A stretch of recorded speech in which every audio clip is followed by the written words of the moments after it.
Man, what do I do? I could do some.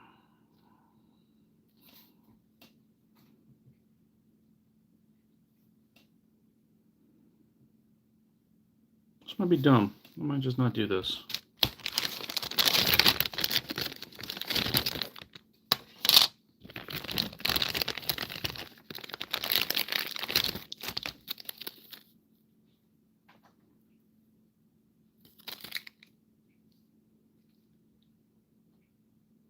Hey, Plunder Shop.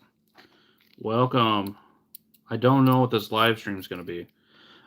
So I had planned on doing a live stream on my other channel because I just hit 50 subscribers and I didn't realize I had to wait 24 hours after getting that in order for YouTube to approve me to be able to go do that. And then I was like, okay, well maybe I'll just do the stuff. Hey Tony. I was like maybe I'll just do the stuff I was gonna do on my other live stream, which was gonna be I got this 3DS XL off Marketplace for super cheap, but it has a broken hinge that I glued back together. I was gonna fix this up because I got a replacement thing. Thank you, Plunder Shop. But yeah, I gotta wait 24 hours. And then I was like, well, shoot, I still have time. I think I'm gonna do like a live stream here, maybe just like random chat, ask me anything stuff. But I think because I wanted to do this today, but so I think I'm still gonna do this. I'm just gonna do this as a regular video, post it on my other one. But I think we're just gonna sit and just shoot the breeze for a little bit. Just hang out. Maybe if you like answer, maybe I'll put like a little sign. Maybe I'll make a little sign real quick that says like, "Ask me your survival," or "I'm a knife maker," or "I'm a survival instructor. Ask me anything," something like that. I'll have to write it backwards though, because everything's flipped. Yeah. What do you guys think? Do you think I just? Oh, we could talk about knife stuff. I don't know. I didn't really plan on doing this. I just kind of was like, oh, maybe I'll do a live stream on my normal channel and do that real quick. But I'm inside. It's a little why you're not forging. Because I don't have like long enough to let it get fired up and everything, let it get warmed up properly. Plus it's coming down pretty good outside. Q&A in the wild. I got like a little plant over here. Oh, I got a little Gengar too. That's all set up for my nerdy channel. But I have this like really cool little tripod thing I'm using that I got at a flea market. But yeah, I don't know. I don't really know what I'm doing. But yeah. Yeah, you have rain coming your way, Plunder Shop. Apparently we're supposed to get rain for like a week out this way. But I don't know. What should I talk about, guys? I didn't really plan this out very well. I could be like, oh wow, look at this knife. Ooh, a knife that I made. Ooh, it's fancy schmancy. Someone give me a topic to go off on about for like an hour. Northern or southern? I think I'm eastern. I don't know.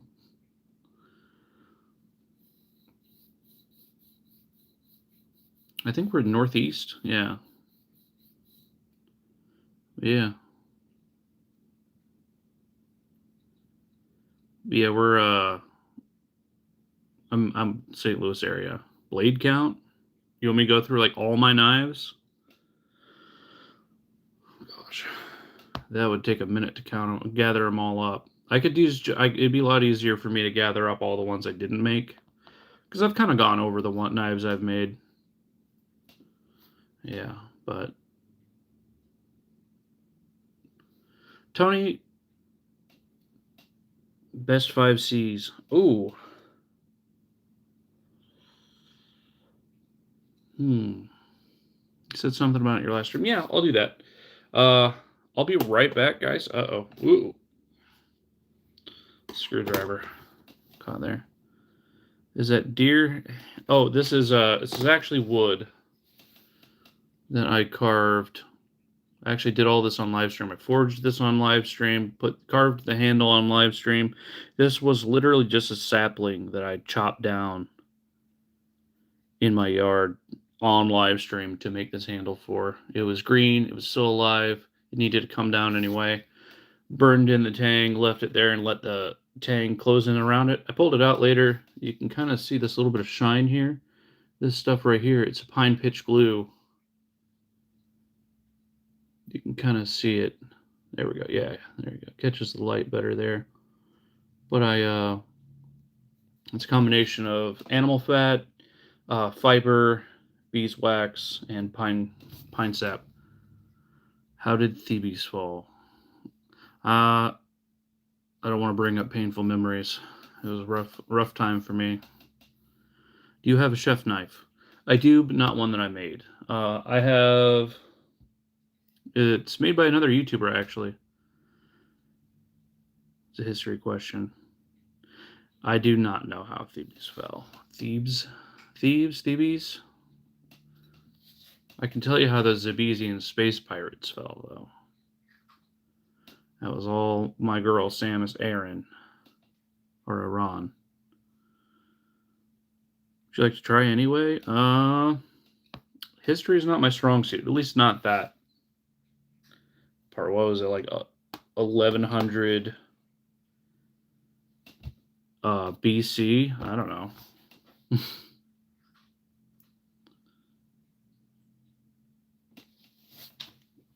I'm gonna go grab my knives while you tell me how wrong I am. I'll be right back.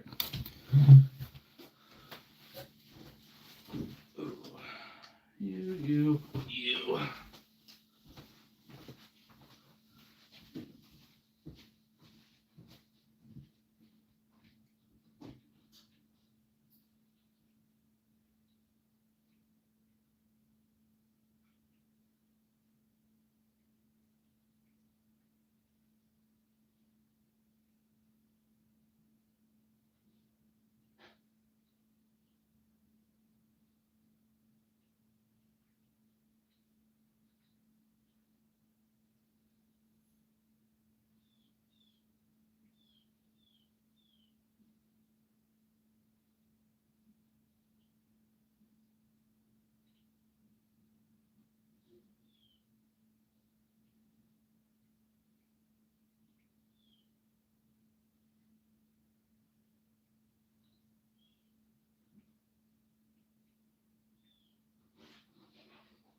All right.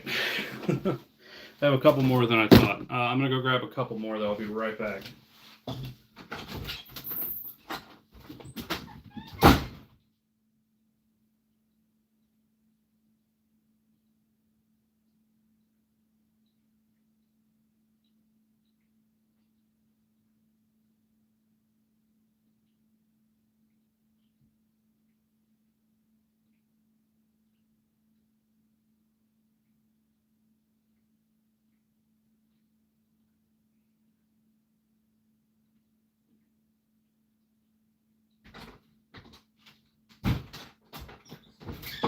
Get back, you beast. Get back. I grabbed some that I made too. Just ones I found easily. Kind of had sitting out. I'm gonna go through. Talk about them, I guess. We'll kind of go in chronological order. Do you have a forehead? It's a cool beard, by the way. Thank you. I do have a forehead. Maybe even a 5 head.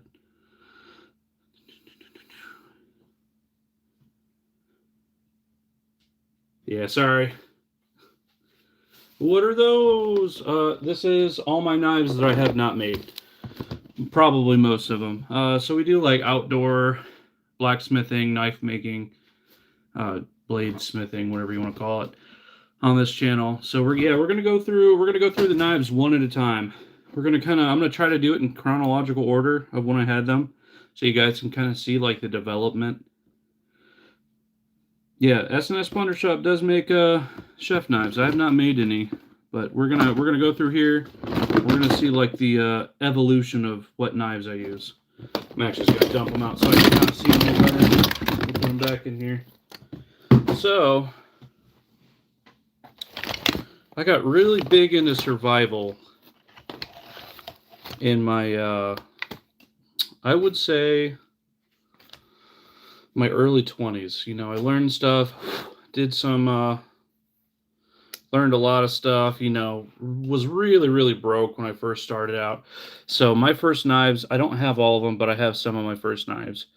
Because a lot of them were garbage. Bought a lot of stuff off Bud K. This being one of them. I think this is my only Bud K knife I have left. But it's one of my very few folders. I was also really big into the zombie thing. Zombie Apocalypse, Survivor, Lead's Gonna Fly, Heads Are Gonna Roll. You can see it's all reversed. Man, this thing is dusty. But this was my EDC knife for years. And I actually tried to use, let's see if we can kind of get to focus. I actually tried to use the glass breaker on a car window that was at like a junkyard. And I was like, hey, can I break this window? Can I try this out? And they're like, yeah, whatever, we don't care. And I was like, okay, cool. And it did not work. It just rolls the tip over. I think I eventually got it to break, but I had to like hit it real hard. Shave your beard? No. Make me. But what do you carry? Well, we'll skip ahead a little bit. I'll show you guys like what we'll go through the evolution of my knives real quick. So started with this. I carry fixed blade knives now. Fan of retro video games. I own a Wii 2DS also. Those knives are epic. Cool. If you like retro knives, retro games, I actually have another channel. I was going to do a live stream on it today because I just hit 50 subscribers on there. It's called RORAIDR. Yeah. What's this? A live stream? Ooh woo. Yeah. Shows how sharp it is. Shave your beard with it? No. I don't believe in shaving my beard. Not really a thing for me. But, hello. Oh, it's Hatman. Oh. Welcome, Hatman. We're just talking about knives. I had another live stream, like I said, Retro Raider, where I was going to fix this 3DS XL that has like a broken hinge. I was going to fix that up, or just replace this whole mid shell, but I have to wait 24 hours. So didn't work out, whatever. So now we're just talking about knives on my main channel. So first knife out of this pile, when I first started really getting into knives and getting into survival stuff, it's like $2 special off Bud K. I mean, but it holds an edge pretty well. It still pretty sharp. I've had it all these years, but that was the first one in chronological order.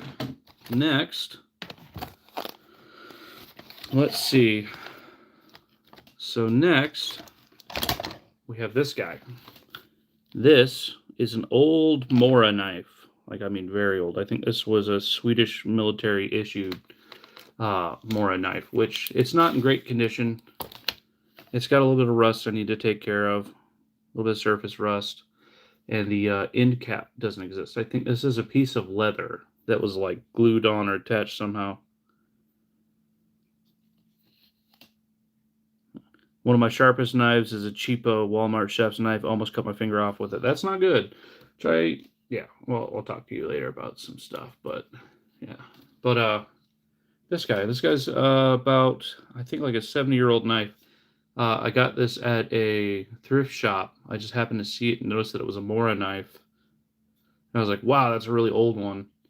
And man, it's still super sharp where it's not rusty. I really need to address this. I didn't realize it was this bad before I pulled it out. But annoying story about it. So I mean, this thing's old and they're valuable. These things run for a pretty penny when they're not covered in rust. But I'd left this in the garage of a house I was living at with my best friend at the time, and his dad came over to replace his headlight, and I'm still mad about it. I'm still mad. I forgot about it. I need to share one of your oh my gosh, I can't read. I need to share one of our knives with your Discord. It's my grandma's and she got it from her dad. It's from like the 1800s. That's awesome. That's really cool. How do I use knives in my day-to-day life? Well, I spend a lot of time outside, so it's a lot of like outdoor related stuff. I do carvings. Actually, I've got a carving right here I've done. I do like little whittling stuff. Little forest spirit guy. Uh, I make feather sticks. You can even split wood with some knives too. You just have to do a certain way. But I mainly do it for outdoor stuff. And let's be honest, most of us modern day people, a lot of us use our knives for opening Amazon packages. But yeah, excellent value for the money on Moras? Absolutely. You good, Brian? Yeah, I'm doing okay, Rob. How about you? Rob is right here, this Depression Talk guy. He's got a really great YouTube channel. Check him out. Also, Plunder Shop, who's also in the chat. Check him out as well. Yeah, we're just talking about knives today, Rob. But yeah, I picked this up for steel and then had it in the garage with all my other survival stuff. He'd been trying to get this car headlight off, and he couldn't get like some clip undone. And I came out later that day to work on a knife. It was when I first started making knives. Actually, this knife right here I have here. And I noticed that my knife had been moved from my little like container that I had it in, and it was sitting on the little workbench next to him. And I was like, "Did you use this?" He's like, "No, no." I'm like, "Okay." And I picked it up and I like took it over there to look at it, and he had tried prying the headlight off or the bumper off with the tip of this knife and bent it. Now, I'm sure it won't be any. I know a lot more about knives now, so I don't think it'll be too bad to try to bend this back. I was just scared to do it because it's an antique. I need to restore this. I'll probably make a whole video about that. But I love this thing. Very, very old knife. Definitely kind of ahead of its time in my knife collection. Let's see, Sweet Mercy, that poor thing. Yeah, it's pretty rough. I feel real bad about it, but I mean the wood handle is really nice on it. It's got like a shellacker on it. I want to take off and like resurface this, but I'm gonna set linoleum, linseed oil on it, but restore the sheath up a little bit, which is actually a pretty good condition considering it's like 50 to 70 years old. I think they used these in the 60s. It's somewhere around that era. But next one up. Okay, here's what kind of started it all for me, because I was into survival. I had knives for using and everything, but I had watched this guy, I can't remember the name of his videos, but he had talked about this knife and it was called the ultimate survival knife. And the kind of knife hype of the 2010s and the 20 teens, I saw that and I was like, oh my gosh, it's an ultimate knife. And then, bought the hype. But this is a full, like the whole thing is one solid piece of 1070 milled steel. and it has a little container where you can keep a survival kit. And I totally built a survival kit. This is not my original. My original somehow disappeared. The sheath is cool as heck, yeah. Are you talking about the old one, or are you talking about this one?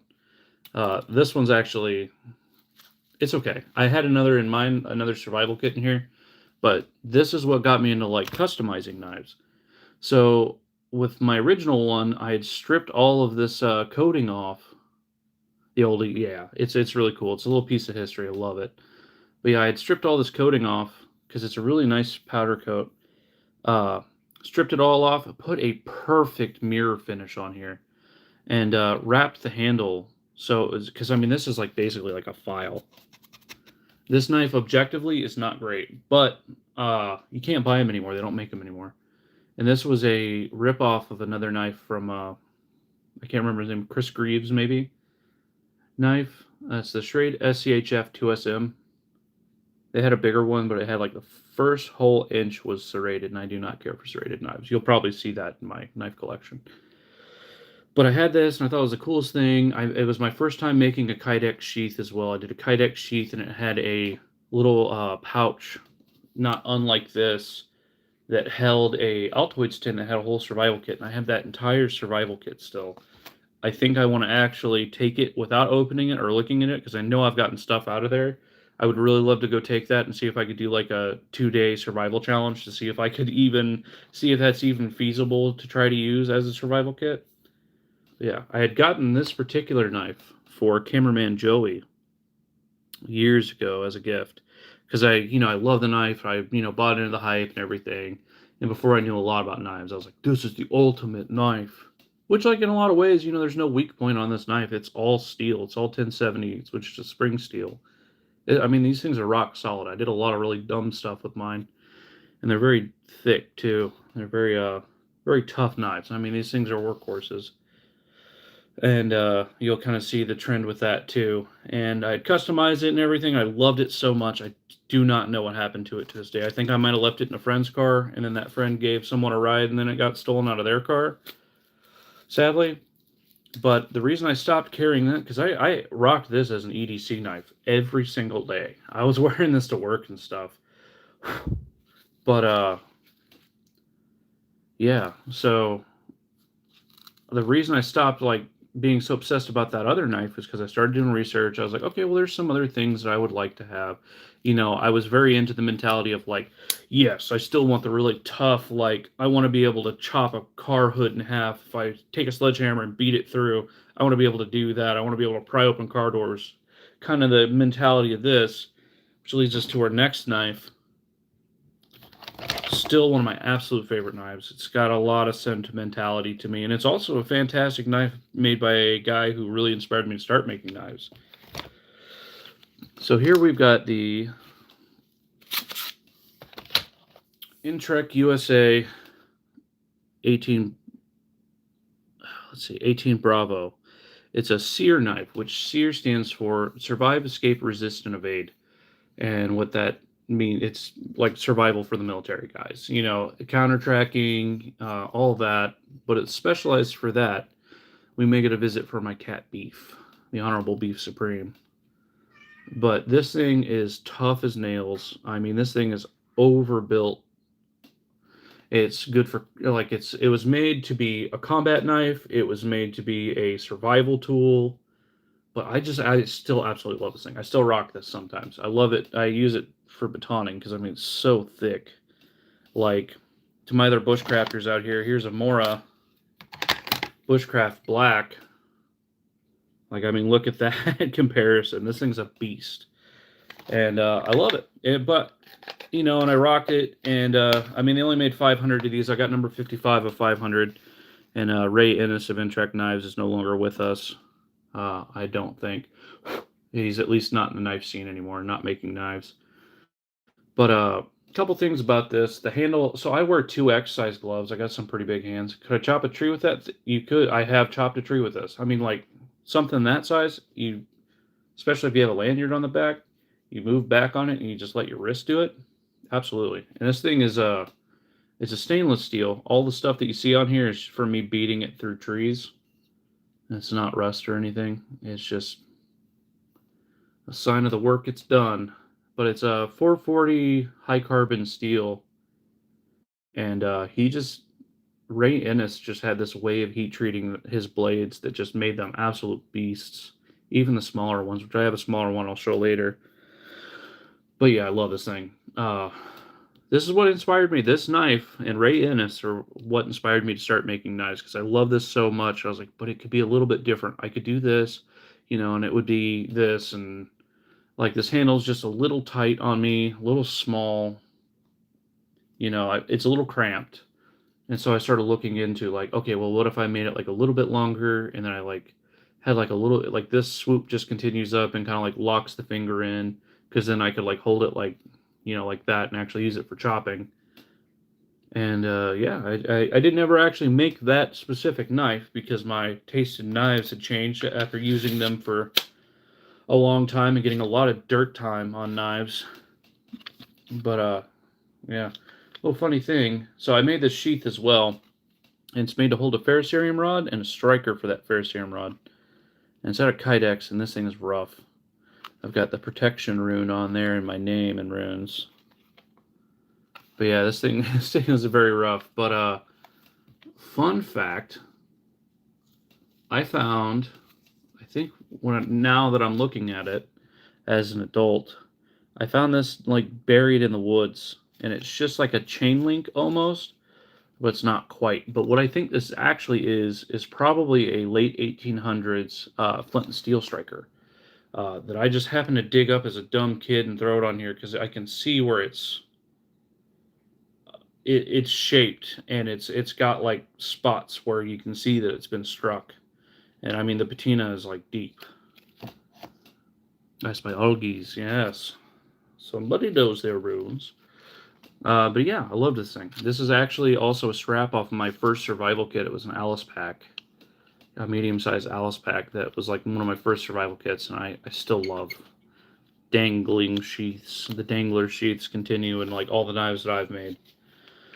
So after this, let's see, what do we have next? Oh, yeah. So that knife was, I still EDC'd that, like, for a while. And then I was like, maybe I'll try a folder. And so I got the CRKT Fossil, which has a really beautiful handle. I mean, the handle's really what sold me on it. Because, I mean, this is not a great knife. I mean, it's okay. It's sharp. It'll open Amazon packages. I use this knife exclusively now to open cat food bags. But yeah, I tried using this as an EDC for like 3 days, and then the screw got loose, and I was like, nope, I don't like having all that complicated screw stuff. It's a cool knife. It's a cool knife, but I just did not rock it very long, and now it opens cat food bags and Amazon packages. That's cool. That's fun. That's about the extent of that, of my love for that. So, next up, okay, so I was working at a place, I worked at a refrigerator warehouse, and this was gifted to me because he knew I was into knives. An old Schrade knife. Yeah. I mean, there's not much to say about this. I guarantee this was somebody's like dedicated skinner for a long time. As you can tell, it's got a lot of use on it. It's got a nice patina. The leather definitely needs some attention. Maybe I'll like try to restore this one day. But it's kind of hard. I'd have to knock this pen out. I'd have to do a whole bunch, but it's kind of cool as a historical piece. The sheath is pretty cool, and it was a gift from a friend he gave it to me as he was moving. I helped him move some stuff. He's like, here you go.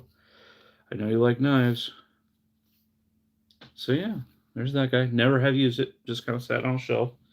And then I got this. So one of my coworkers at the same exact place found out that I made knives and sheaths and everything. How many skinwalkers have I slain with that knife? 73 and counting. But so this guy found out that I worked with, found out that I make knives and sheaths, and he was like, I got a weird knife for you. I bet you've never seen one like it. And I was like, I doubt that, because I'd done a lot of research. I'd kind of hyper-fixated on knives for years. And He's like, well, go ahead and mess with this. Why don't you come? I'll bring it in and you can look at it and see if you want to make a sheath for it. And so he brought this in, and I was like, oh, that's weird. And this is exactly how he was holding it. And then he hit me with this.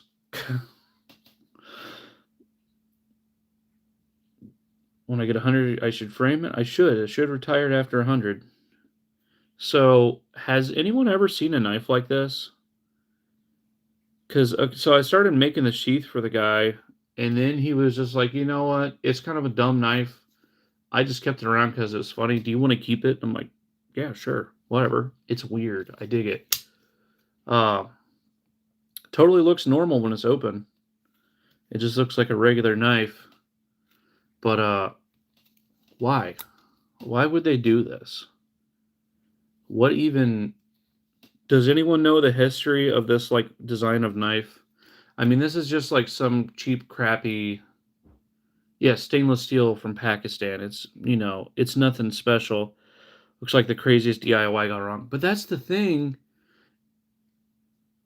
is like, I'm pretty sure, because like, I don't know, the stock is all the same size. It's stamped with like a maker's thing. I'm pretty sure this was made together. I have seen these style of knives before. Uh, give you a few? Okay. All right. You're gonna look it up.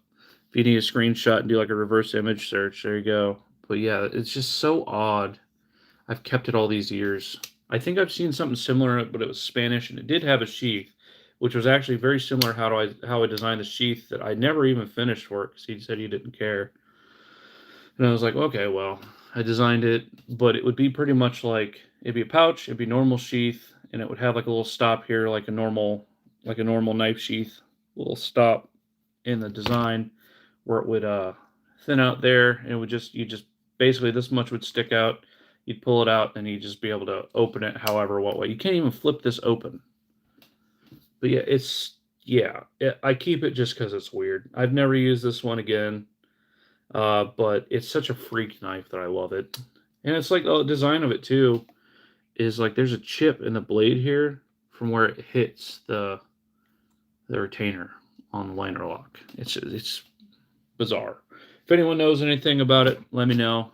Hopefully Opal Rose will be able to pull up something. Next up, yep, this will be the next step. So I made a sheath for this. Actually, the how to make a knife sheath video on my channel was this sheath specifically. I made this mostly in the woods. But this is the Condor Sapien knife, is what it's called. And it's like a traditional Puko. Man, I rocked this as an EDC for a very long time. Love fixed blades as EDC knives. So I bought this because I had heard of Condor for a long time, and I wanted to try one of their knives, but I didn't want to spend a lot of money. And this thing at the time was like $35. And man, this is a solid knife. I don't know if they even still make these. But yeah, Condor Sapien. The sheath that it came with was absolute garbage. And it, like I still have it somewhere, but it was really high quality leather, but it was made very poorly. So if you even like rock your hip really quick, this would just fly out. You can actually see, try to show you guys the tip of this is just like pretty much gone because it got dropped a couple times, and there's like a couple little rough spots right through here. You can see the glints because it fell out 3 times in the same day when I was working. Steak knife? No, it's like a little everyday knife. It's kind of like a Puko style knife, which is what they use in like Sweden, but I use this as like an everyday carry knife. Kind of looks like a steak knife. It looks like whenever you say knife, like, and you think of like the most generic knife, this is what it pretty much is, which actually I think was their design point with this. It's called the Condor Sapien because it's got the most things in common with the most cultures. They took like a bunch of designs from a bunch of different cultures that just happen to be the same, and took the elements of them and combined them and made a full tang. But yeah, I love this thing. Rocked this for years. They did a really good job. It's 1095 steel, which is a high carbon steel, and they did a really fantastic heat treat on this. And yeah, I mean, it holds an edge Really great. I mean, it was one of my first like really fine, like thin knives. Yeah. But I love this thing. Uh I actually had a sheath made for this for a long time. It was made out of garbage. It was made from, if you've ever worked in like a warehouse that has food, it whenever they like have really light boxes that are really tall, they'll have these like, it's like angle iron, at a 90-degree angle. It's like that, but made from cardboard. I had folded that over and woven some straps, retaining straps around it, and it retained the knife better than the really nice leather sheath. Really nice leather, really bad sheath, but and then it had that sheath for a long time until I made this one. It's a little more proper mountain man looking, but you can see, and yeah, the retention on that's a lot better than the ones where it just fell out. So this was my first step into Condor as a company. They make really good budget knives that are really solid.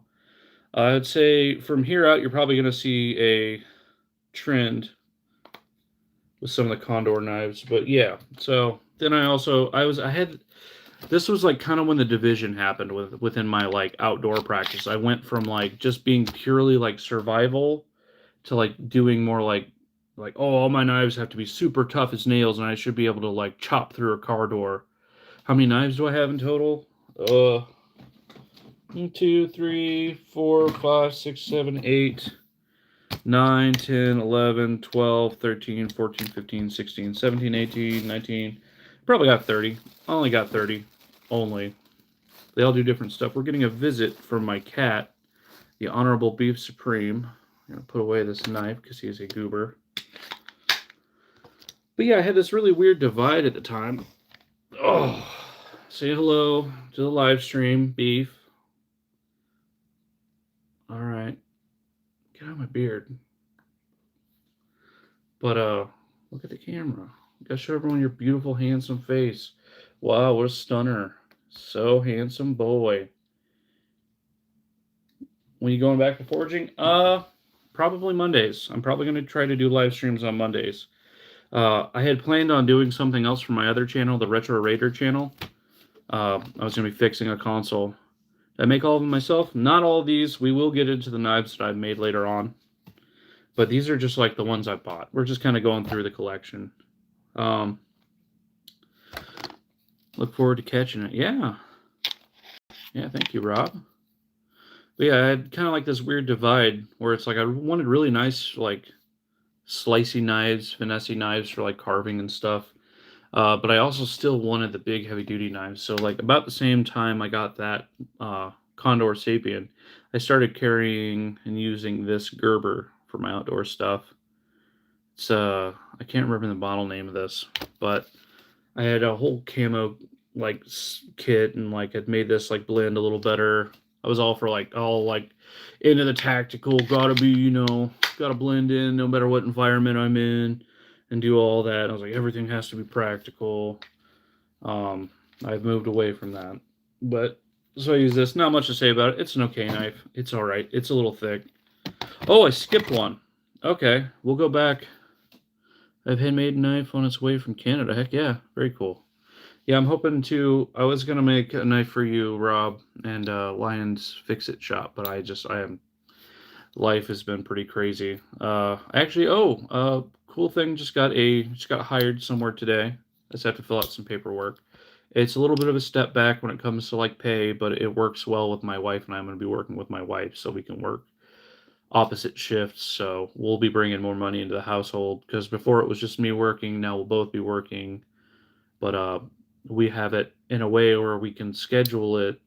We have the freedom to schedule it in a way where too expensive to post stuff here. Yeah, it's pretty expensive. I looked into it.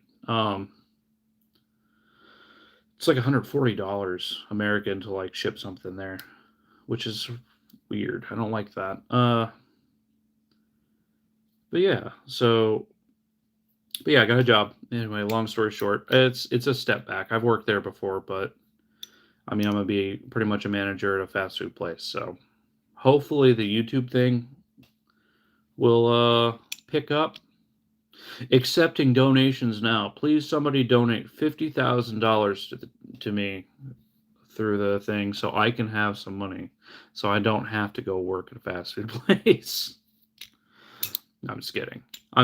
Unless Elon Musk is watching, I'll take $1 million from Elon. Yeah, I missed this. I've had this one probably.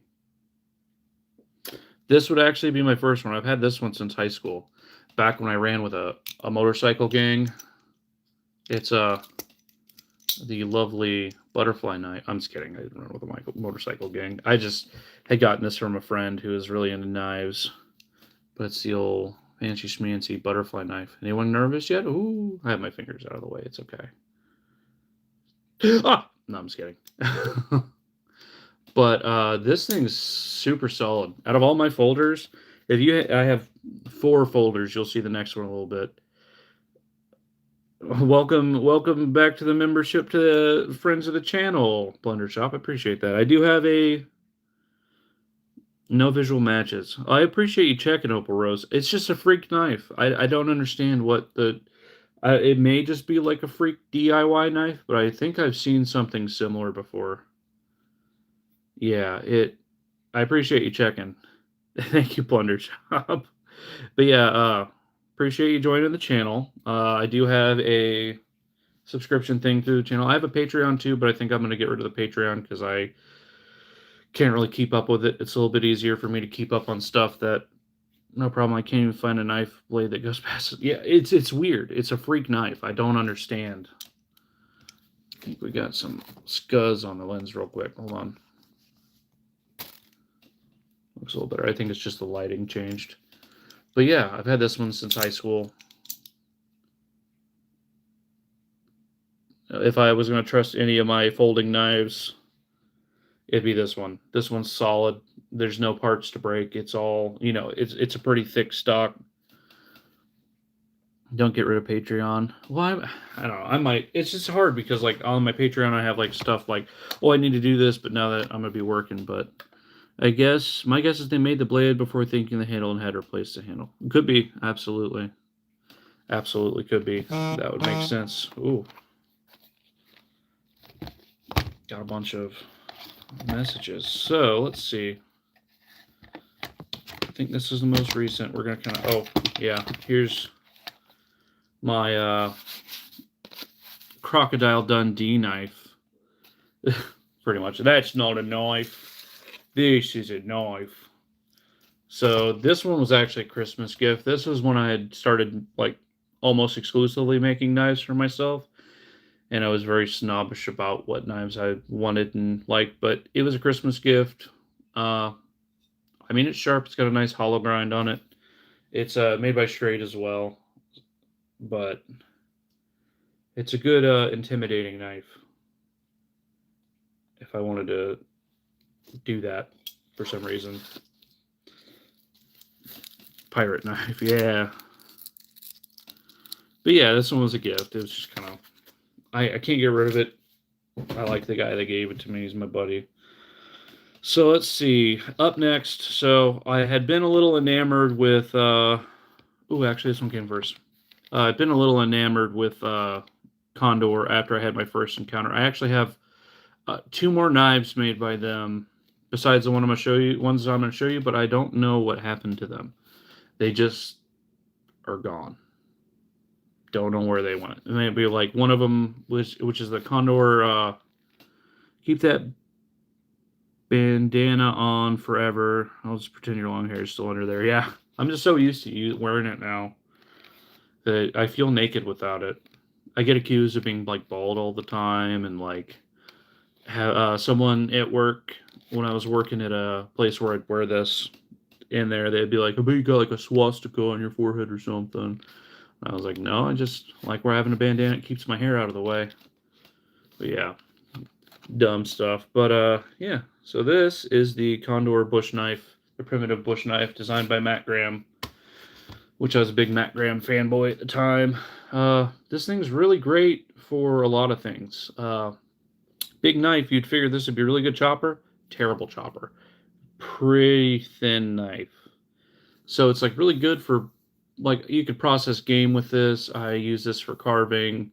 I've taken this, and this tip's not actually sharp. It just looks sharp for some reason. My least favorite part of the design of this, because this is a weak point.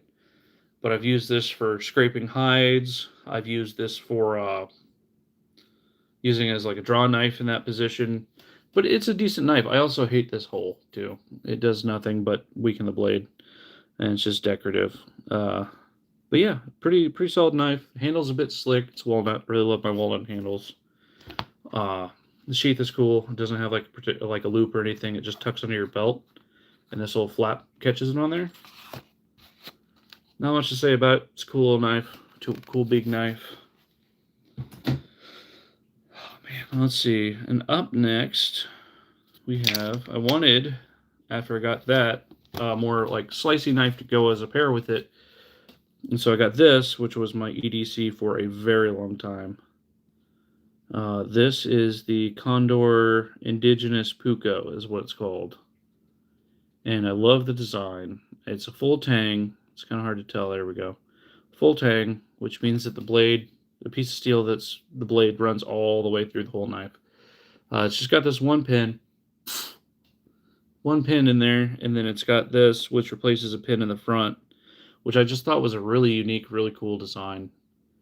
But I've been rocking this thing for a long time. Very nice bushcraft knife, very nice EDC knife. It's a good thin knife that's also got a Scandinavian grind, so it's a good carver. It's super sharp, holds an edge really well. It's $10.95. Without the bandana, looks like a youth pastor. Yeah. Are you the one who commented that? But yeah, I love this thing. It also came with a cool sheath. It's a little bit different than traditional, and it's a dangler, which I like. I always prefer dangler knives, because what I do is I put this through my belt, and then I tuck this in my pocket so it doesn't flop around. But if I need to pull it out and, like, hold it or what have you, it's a lot easier to move around than a stiff belt sheath.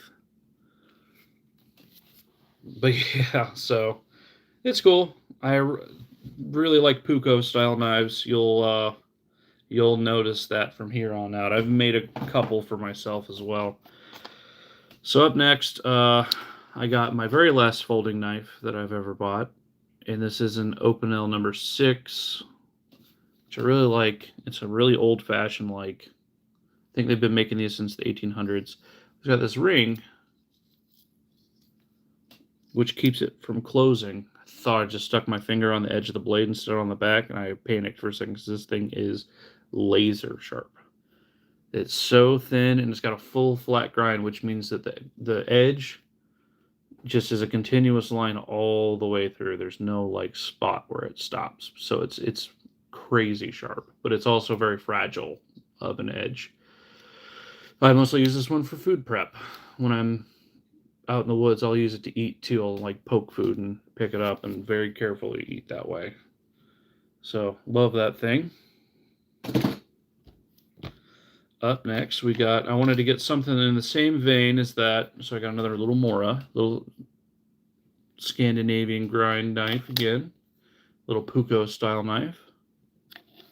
I had actually ordered the wrong one because I wanted a bigger one, but you can see where like the kind of flip was, where I went from like big heavy duty knives to like more knives with more finesse. The sheath on this is okay. It's plastic and it's got like a little leather belt loop, but it doesn't retain very well. Okay. I don't want it to actually come out because it's super sharp as well. But Mora makes really great budget knives. They also make some higher end, better knives too. Which the little mat I use over here for my videos. I don't want to mess that up. So there was a shop in my hometown that went out of business, and they had this, which is the Mora Bushcraft Black, which back when I first got into survival and like bushcraft stuff, this was one of the ones that was like, oh my gosh, it's one of the best knives of all time. And it's a really great knife. Like, don't get me wrong. I mean, it's super comfortable. I use this one for carving. It's got a really nice 90-degree spine for striking ferrocerium rods and like shaving down bark and stuff. But it's a really good knife. I have not used it much because this was like well into me making my own knives, and I have this thing where I feel like if I buy a knife, or like, why buy a knife when I can make my own knives? Unless it's from someone else who also makes knives. Like Plunder Shop, I'd buy a knife from you if I had the money. But yeah, it's a good knife. It's solid. It's good for bushcraft. It was rocking around in one of my packs for a long time, but I barely ever use it because I have to use my own knives, or else I don't know. I like, as a knife maker, if you don't have one of your knives on you, and then you tell people you make knives, and they're like, "Oh, cool. Are you carrying one? Is that one right there?" And then you're like, "Oh no, that's something else." But yeah. So next up is the same style. Looks very similar, but this is a $2 bait knife from Walmart. They don't even make these anymore. But this was just my like truck knife, my vehicle knife that I would carry for like tasks, cutting rope, whatever. Uh, I've only used it a couple times. It's very thin. I mean, it's a pretty decent slicer. Makes okay feather sticks. Not much to say about it. It was a $2 knife. I mean, you get what you pay for. Let's see if I might shift you guys down a little bit and see if that helps with the light. Is that better? A little bit. Anyway, we still got a couple knives. So the most recent knife I bought, yeah, this was the most. Oh no, I'm missing a knife. Huh.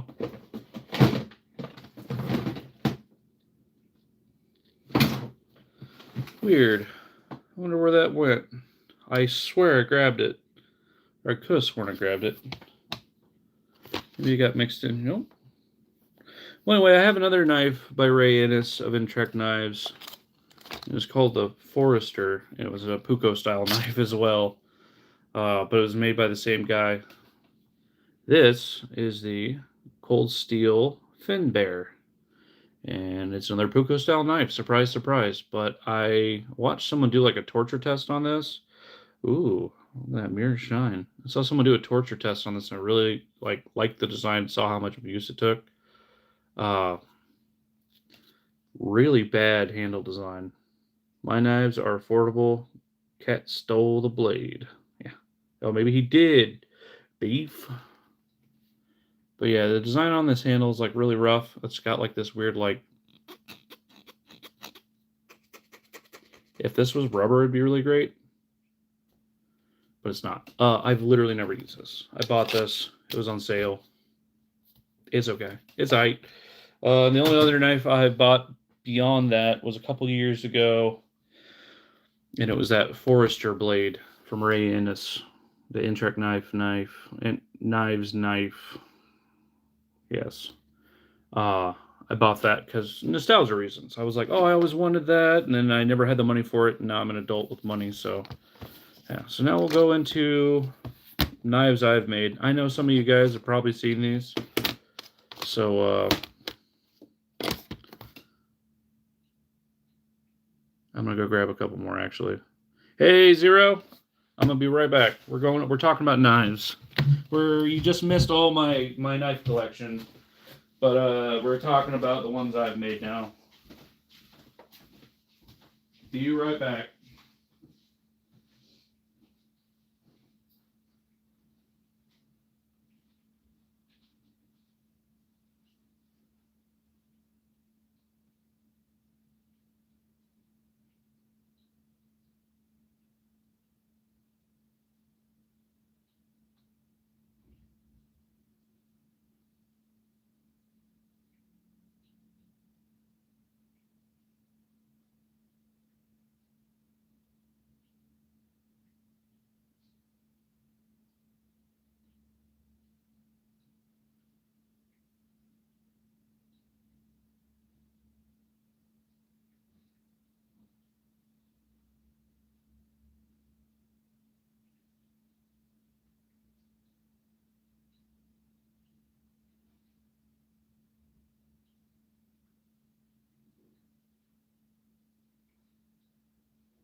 Well, I found that knife that I was missing. I could have sworn I grabbed, but I did not. What I'm also missing, like my main everyday carry knife that I love. This is the Forester by Intrek Knives. 3 hours later. Wow, you're rude. Hey, Zero. Yeah, Emily Elizabeth. Emily Elizabeth, you must really like Clifford. Isn't that from Clifford? So this is the rude. This is the Intrek knife, Forester by Ray Ennis. Really love the design of it. Really simple puko. Still pretty thick for a puko, but very tough knife. Heat treatment on it's really good. But yeah, I bought this for nostalgia reasons, and it's a solid knife. I mean, you can't go wrong with Intrek knives. They're very expensive now. You can only find them on eBay pretty much. Yeah, we're gonna go through. We're gonna go through now in order of the knives I've made.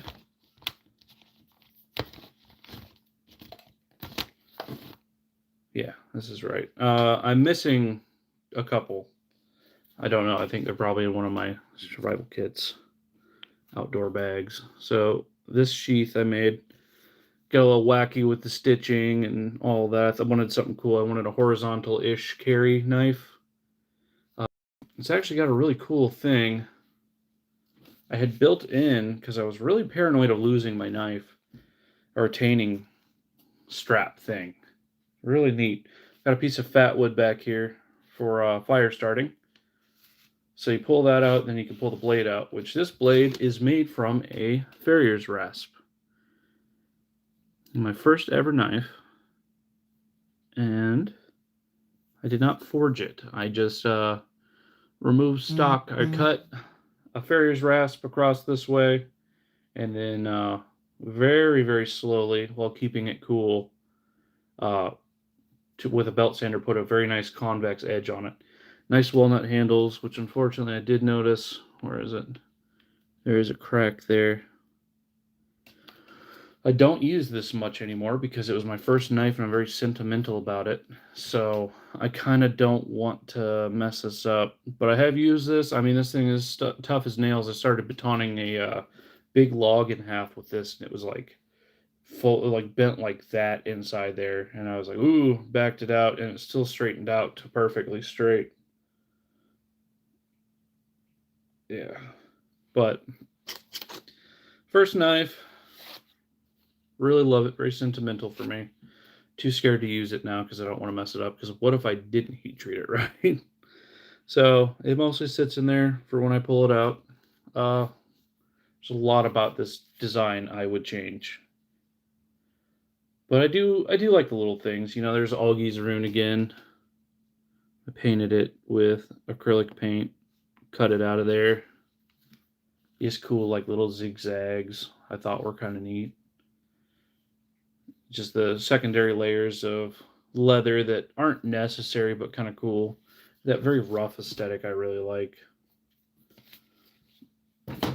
So next up, I was like, well, that's too big for me to carry every day, but I want to carry a knife every day that I made. So out of another farrier's rasp,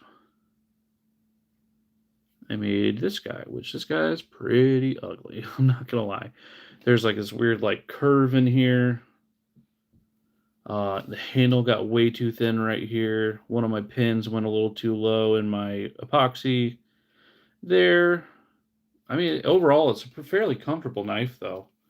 The fact that it's like so thick here and then so thin down here. If I was going to remake this today, this would be about how far the handle would come out to. It'd be about this thick. Just because I also have really big hands, so.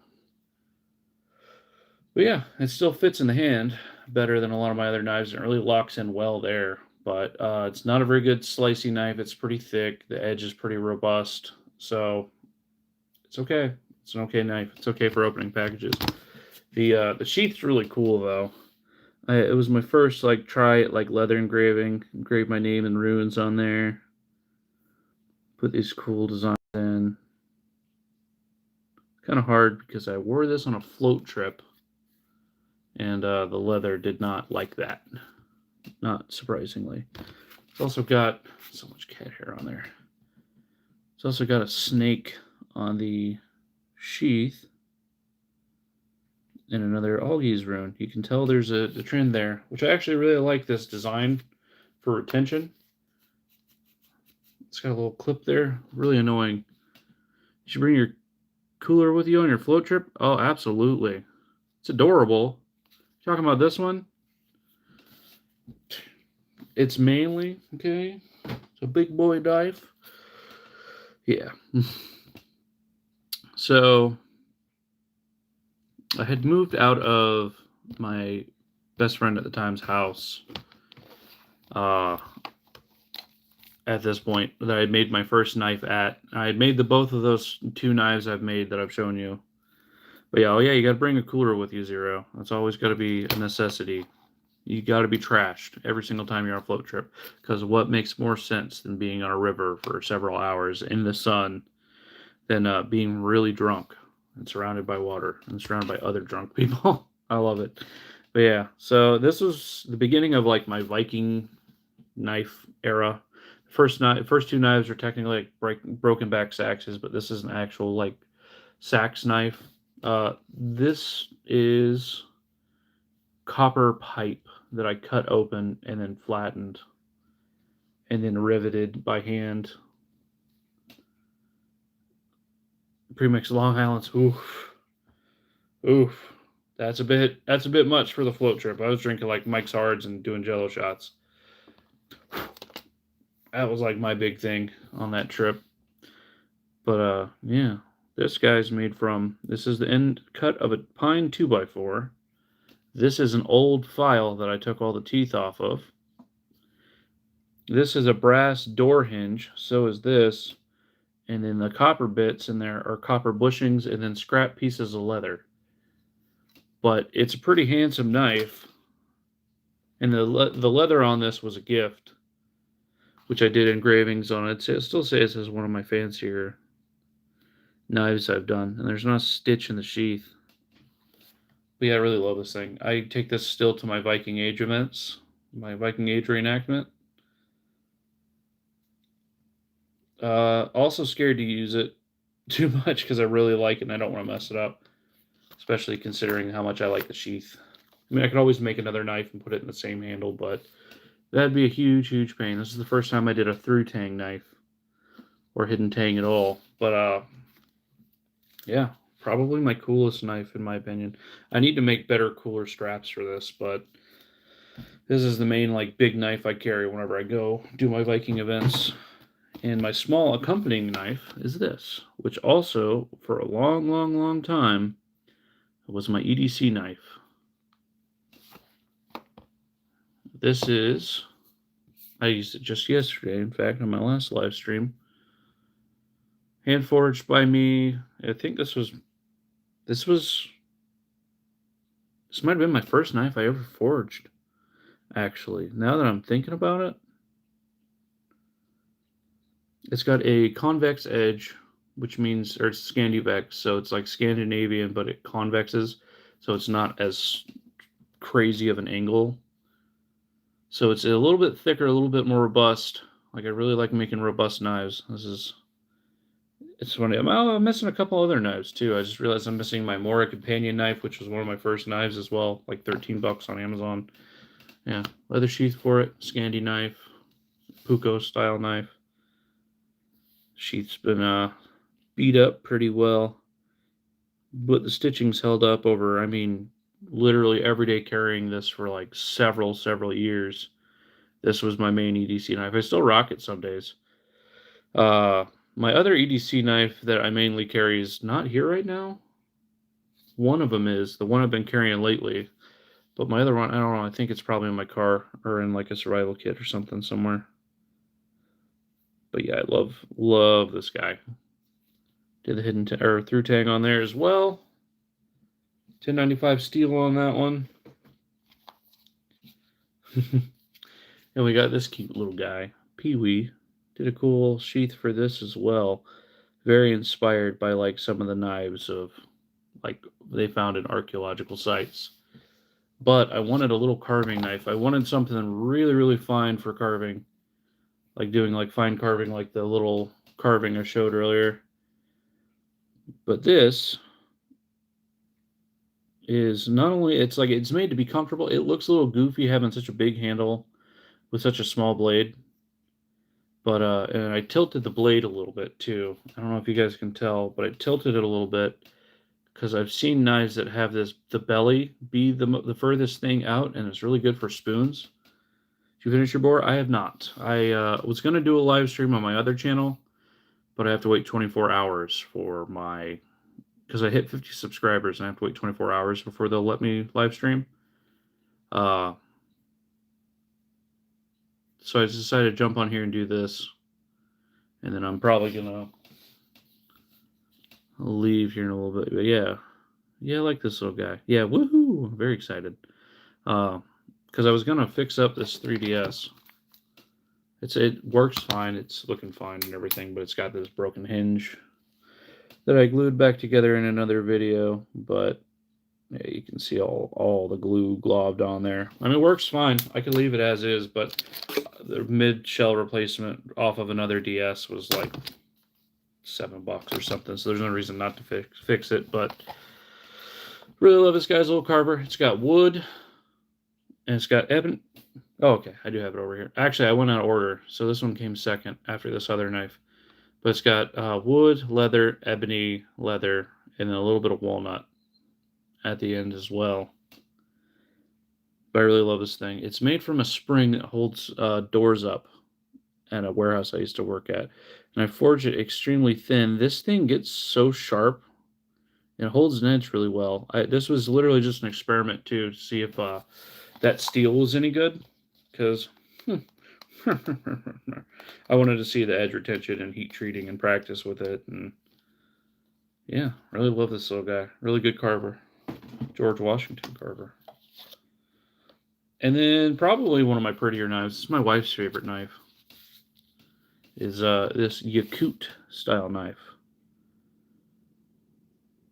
Very traditional belt loop, very traditional handle shape and everything. It's kind of like the egg-shaped handles, which, man, this thing is super comfy. This is, oh, I guess I should just show the knife. But yeah, so it looks normal on this side. Ooh, really nice mirror polish. And nice like forged finish on this side, but then it's got this freak pattern where it's like this is the only knife I've ever seen like this, knife style like this. And it's only sharpened on one side. You can see it's a chisel grind is what that's called. But it's got this groove in here. They don't really know why they do that. Some people say that it's because back in Neolithic times they would just take a bone, crack it, and then flatten it on a stone, and it would cause an edge to form on one side. But yeah, it's got a deer antler, leather, and then ebony handle. I really love this one. My wife's a big fan of this one. If she liked knives more, I'd consider giving it to her. But she's an indoor wife. Mrs. Forge is an indoor wife. But yeah, I really like that one. I'm missing it, like my main EDC knife that I have carried the most and used the most out of everything. It's that thicker like bushcraft model one I've shown you guys before. But yeah, love this guy. He's got a buckskin loop, which is really nice. I actually had, when I made this, I'd set it down on like a little decorative like metal. Let's see how well this will show up. Set it down on like a decorative metal thing, and it took this like pattern off of it. I always kind of liked it. Yeah. As it was like drawing. But yeah, I really like this guy.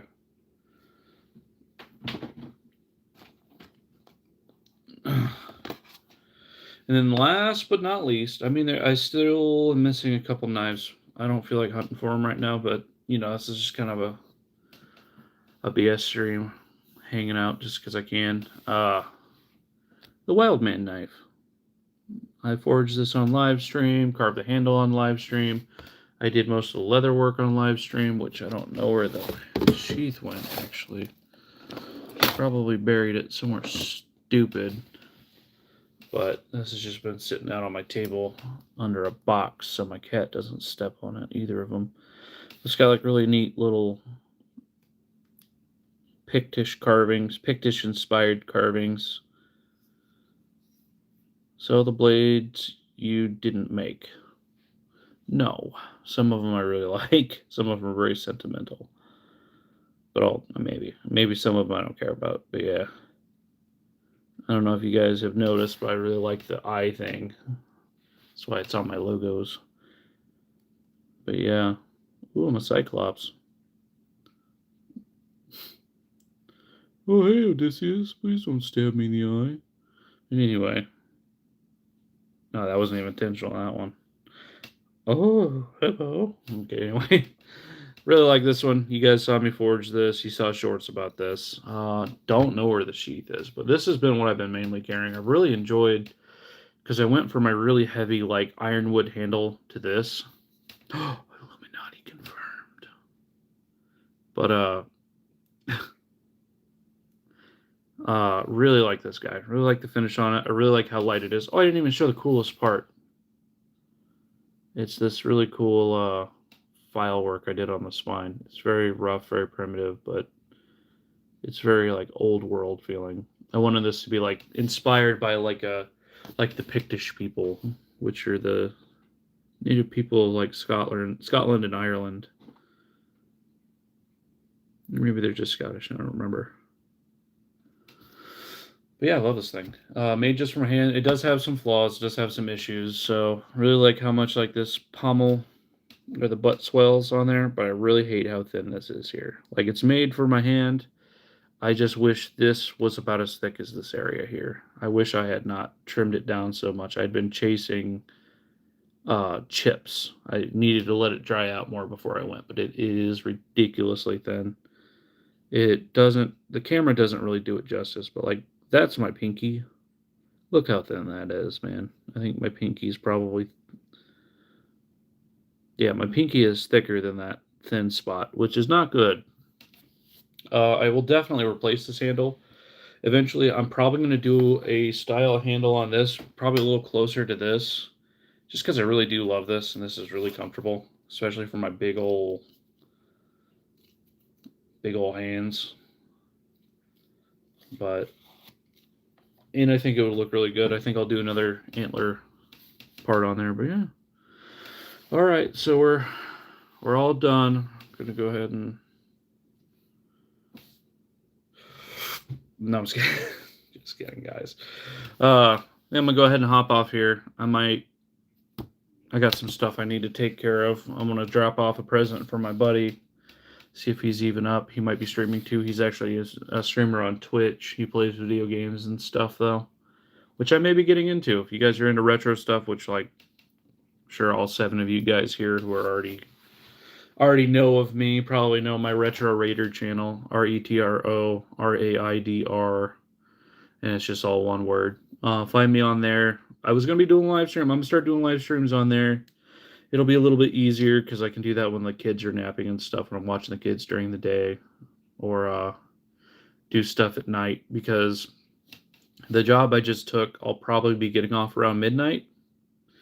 So on my off days, I'll probably be up pretty late, but I can't really forge. I can't really like grind on stuff because that's a little too loud, and I want to be not only respectful of my family members, but the neighbors. So doing tabletop, oh man, tabletop repairs of stuff like this, and maybe I'll even do some actually game streaming, like playing retro games. But let's see what you guys think of this. Just bring the forge in the house. Yeah, the carbon monoxide detectors would love that. They're like, man, we don't have any action going on. Better get them some exercise. But yeah. Yeah, maybe if I like insulated my walls in the garage a little bit better, like for sound for the rest of the house and the neighborhood and everything. But I live in a pretty tight neighborhood. We're pretty close to each other. One of my neighbors, he makes like custom signs and sells them on Etsy. Literally just takes like a router or CNC or something and it just makes it. I think. I don't really know. But sometimes he'll work at like 8 or 9 o'clock and I can hear it in my house. So I can only imagine how loud a forge would be, you know, me hammered on an anvil out there. Hello, welcome, Aiden. We were talking about some knives. Now we're kind of closing out. I'm talking about how most of my streaming I'm going to be doing, most of my stuff I'm going to be able to do is probably going to be on my other channel for a while. I think I'm still going to try to do one live stream a week here on Mondays, or maybe go out and film a day on Mondays. I'm trying to keep that one day for myself uh, to be able to go and do that. But I do also like the retro stuff. Like this is on right now. I modded this the other day. This original 3DS. I put this big old battery pack on it. This whole thing's a battery. Now it's like the battery life went from like 3 to 5 hours to like 10 to 20 hours. Like I haven't actually let it die yet, but I had it in sleep mode like this, driving around for a full day, trying to get a street pass, which I'll go into that. If you're interested in that, you can go on my other channel. I'll talk about that on there. But uh I literally like played Pokemon for, I don't know, like 15 hours between 3 days, and just had it in sleep mode. It'd just be on and off, going to the bathroom, or uh waiting for my daughter to fall asleep so I could go to sleep, and then doing all that. But yeah, repairing stuff like this, playing stuff like this. Right now I'm playing through not Dragon Quest, Monster Hunter Generations, which I'd never played the Monster Hunter series, and I'm having a good time with that. Uh, but yeah, check me out on there, Retro Raider, all one word, RETRO. I have it linked in my channel description for this channel, but I'm mostly going to be doing stuff there. Most of my content's going to be on that other channel. And I'm going to be a lot more like free and loose on this channel. I'm pretty straight edge. I don't swear. It's very family friendly, but on there I'm going to be a little more edgy. I'm going to be a little more true to myself on there, and not be so worried about like getting monetized or anything like that. It's just going to be, that one's just for fun. That one's going to be a stress relief. That one's going to be like forming a little community, and it's just easier to film too, because I have, 2 kids, and I can't really go forage outside and have my like 2-year-old running around getting hit by like hot slag. You would never swear. Never, not once. Not gosh diddly darn once in my flipping life. But yeah, it I'll be doing that on there, and it'll be like retro handheld repairs, hunting for stuff. Like I just posted a video yesterday. You should check out if you're interested. Where I went to a flea market and I found some stuff. I actually found.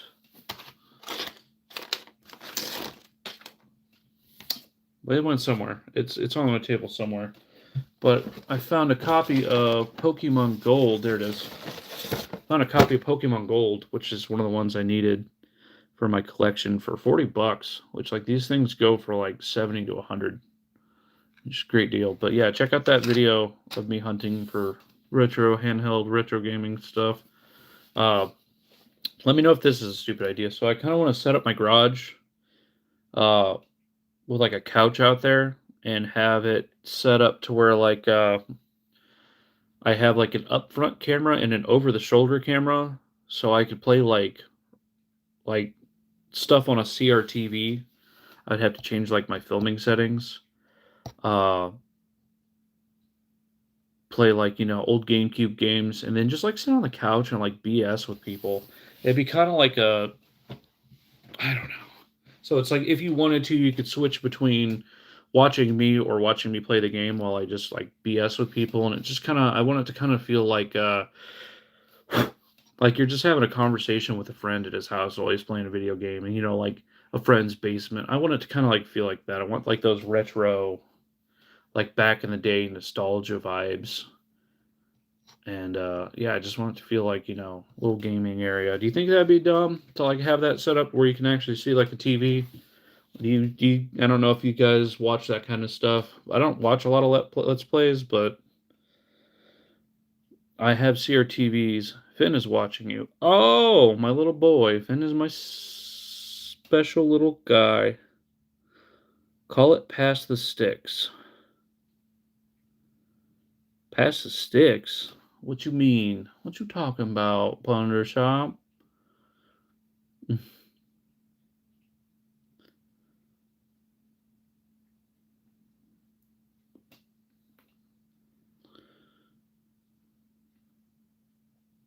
When you used to take turns playing a game. Oh, we used to just call that handing over the controller. Gosh, Grandpa. No, I'm just kidding. I see. I'd never heard it called that before. That's interesting.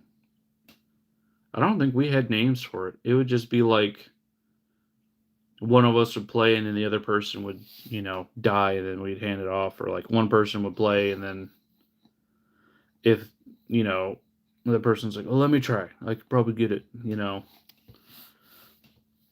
Are you older than me? How old are you, Plunder Shop? What year were you born? In the 1900s?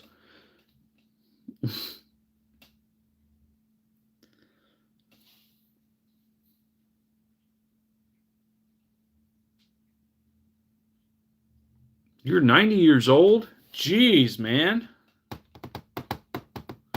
Yeah, I'm 2 years. I was born in 92, so welcome to grandpa status.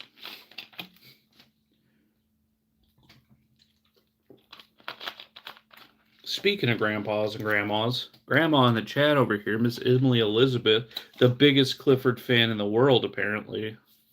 It's called an argument. Women. Oh wait, no, sorry, it's the wrong channel, wrong persona. Born in 1990 like you? Yeah, sure was, Grandma. Back in 1990, at the turn of the century. No, I'm just kidding. You guys aren't old. But yeah, we didn't have a word for it. We just play games. I'm gonna be honest though. Like most of the time when I was like in a basement playing games with people, it was oh, I'm canceled. No. We were playing together. We'd play like Super Smash Brothers for the GameCube, especially. That was like a big one. I actually still have not only the original GameCube that I played on at my friend's house. This is cameraman Joey. I am not Master 04 Prez. I am not. I'm a straight cisgendered white man. I got a wife and everything. But yeah, I have even like the same exact copy I used to play. Some game I used to play with buddies, Smash Brothers, play it with daughters on the Switch. Heck yeah. All right, ALS 17, i7M, whatever. That's cool. We play Super Smash Brothers and Mario 64 with the kids still. On your N64, Grandma. I'm just kidding. I really want an N64. But yeah, I mean, would you think that'd be a cool idea? Because like I see those big like fat back TVs, not like the curved CRTVs, but the big flat front ones. You know the ones I'm talking about that are like as tall as a person. If I get one of those and set my camera up to film that like over the shoulder, and also have one coming at the front and just like BS and stuff. Still have Super Nintendo. Me too. Well, okay, I don't have technically Super Nintendo. I have it's a thing that plays Sega Genesis, NES, and SNES. Plays all three of those. Heard you got banned from playing Roblox. Never have once played Roblox. Or Minecraft for that matter. It's really funny about Minecraft because I do this whole survival stuff. I do the survival stuff and all that, and people are like, "Oh, you're into survival. You must love Minecraft." And it had gotten popular because I lived pretty much like off grid between finally have all the games I had as a kid. That's awesome. That's what I'm trying to like build up. Um, what was I talking about? Oh yeah, Minecraft. So I had moved away and I didn't really have like good internet access from like 2010 to 2013. We lived out in the boonies, had no internet really that like could reach us. But I didn't even have TV, so like I didn't like. Can I tell you a riddle? Go for it. Let me see if I can answer this riddle, the riddle of the Sphinx. So I didn't know anything about Minecraft, and it's funny because there's still stuff I run into. People are like, "Oh yeah, this movie that was really popular." I'm like, I have no idea what that is. But I was gone for those three. There's three doors: a red, blue, and yellow. Which door?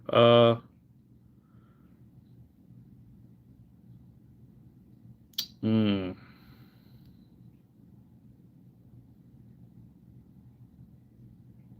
Let's go blue.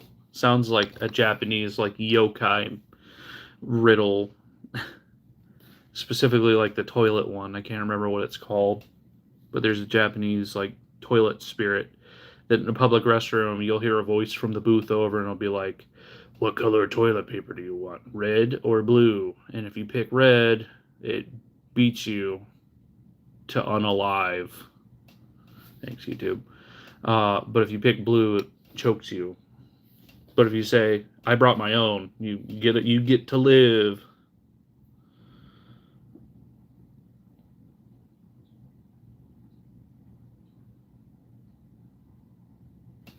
I'm excited to hear the end of this riddle. Let's hear it, Steelers.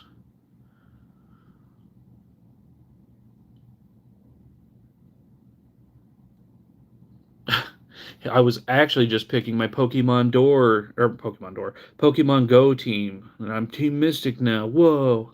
Blue door. There's 5 fruits: apple, banana, strawberry, grapefruit, and an orange. Which fruit? Definitely not the grapefruit. I friggin' hate grapefruit. Uh, apple. People picking apples has never ended poorly.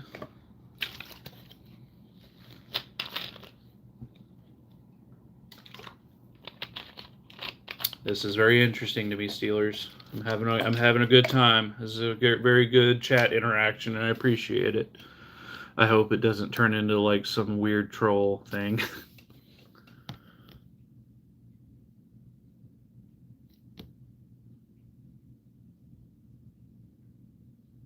Even if it does, I'm not gonna be mad. I'm gonna be honest. Okay, so queso. I win queso. There's only 3 people watching. 4 people.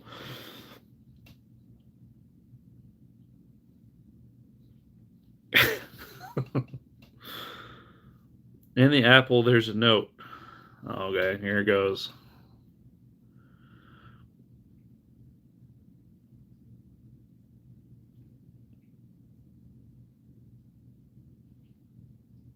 It says go right and then left. All right.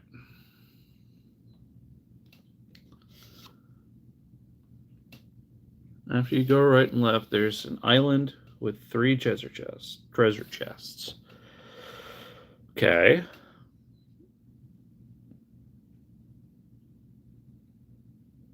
This isn't seeming like a riddle so far. Are you married? Yes, I am married. I have a wife and 2 beautiful children.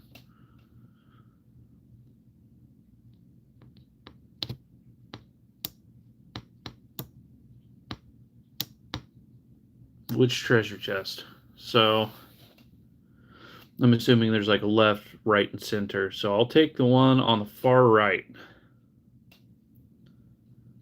Take all 3. I should have, but I'm not greedy. He said, which one do I take?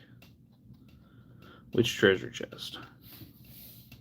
Oh, it's Pirate's Life. Plunder Shop, you would. You would. It is the Pirate's Life for you.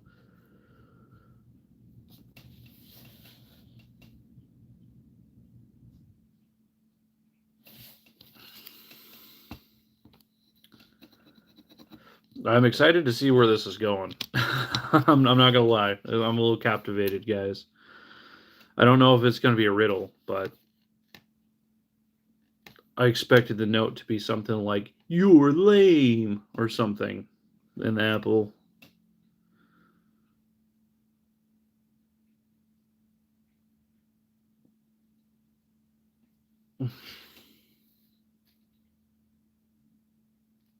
Steelers, you have completely derailed my live stream. This is funny.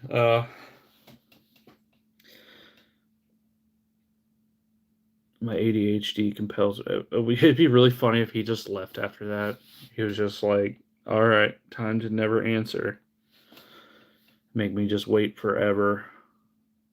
My oh yeah, YouTube has been like bad lately. I can't even. I have to like sign. I have two different YouTube channels. I have to like.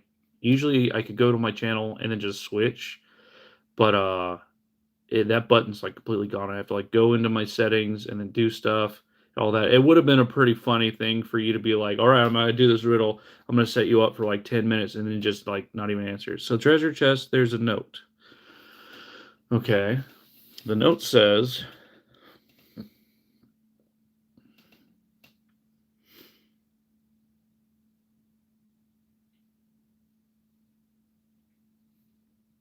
The suspense is killing me.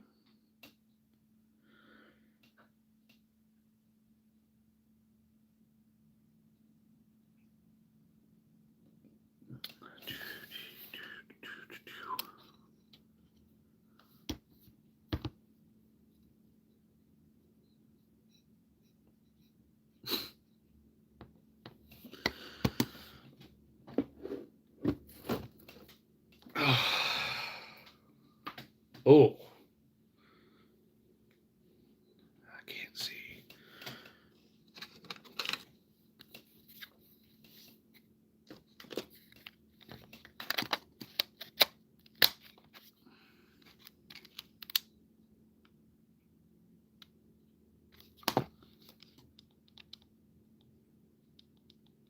What does the note say, Steelers?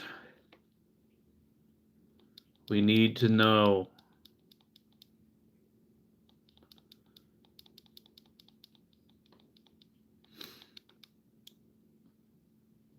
I wonder if YouTube crashed for him again. But yeah, man, it's been like one thing after another with YouTube lately. A note says April Fool. It's not yet. Tomorrow is April 1st. That would be very funny though. Mystic, that's me. Hello.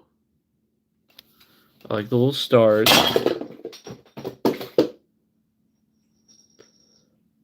Did the message sent? No, nothing sent. You said the note says, and then it was radio silence after that.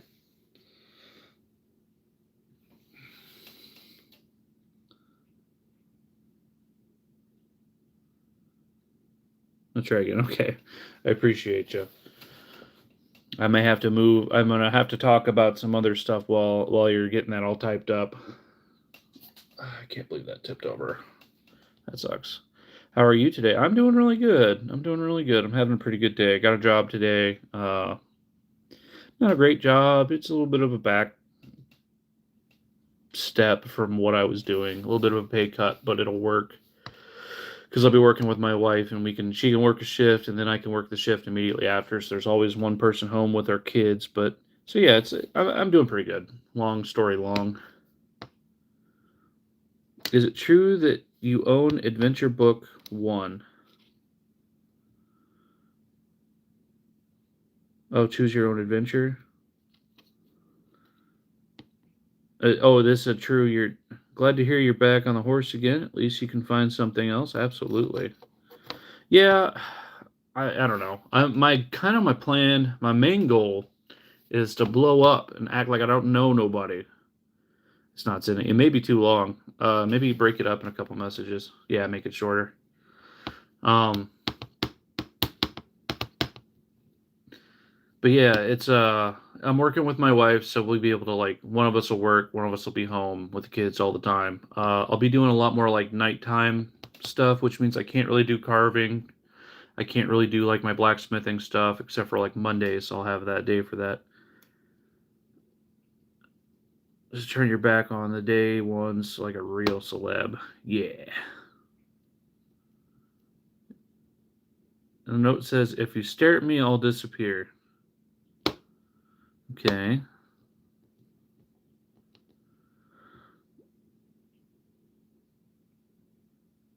But yeah, my main goal is to blow up and act like I don't know nobody. But But yeah, I'm gonna be doing a lot of stuff on my other channel. Definitely a lot more stuff on my other channel. Like I've already been a lot more active. It's just a little bit easier because I can do it at night. It's like retro gaming, like game repair stuff. I reshelled this Nintendo DS original. I didn't put the buttons on because I just needed to test to see if it even worked at all. But it gonna have to like do a deep dive on this. This is for a buddy. He actually gave me like a whole box of consoles to mess with, but talking about other stuff, typical, yeah. If you stare at me, I'll disappear.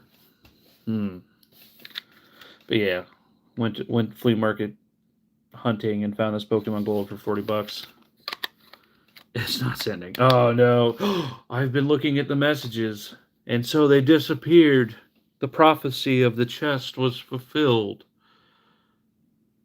YouTube's been bad to you. We have a Discord too. If you wanted to like, I mean, I'm sure you want the reaction of me talking about it on here.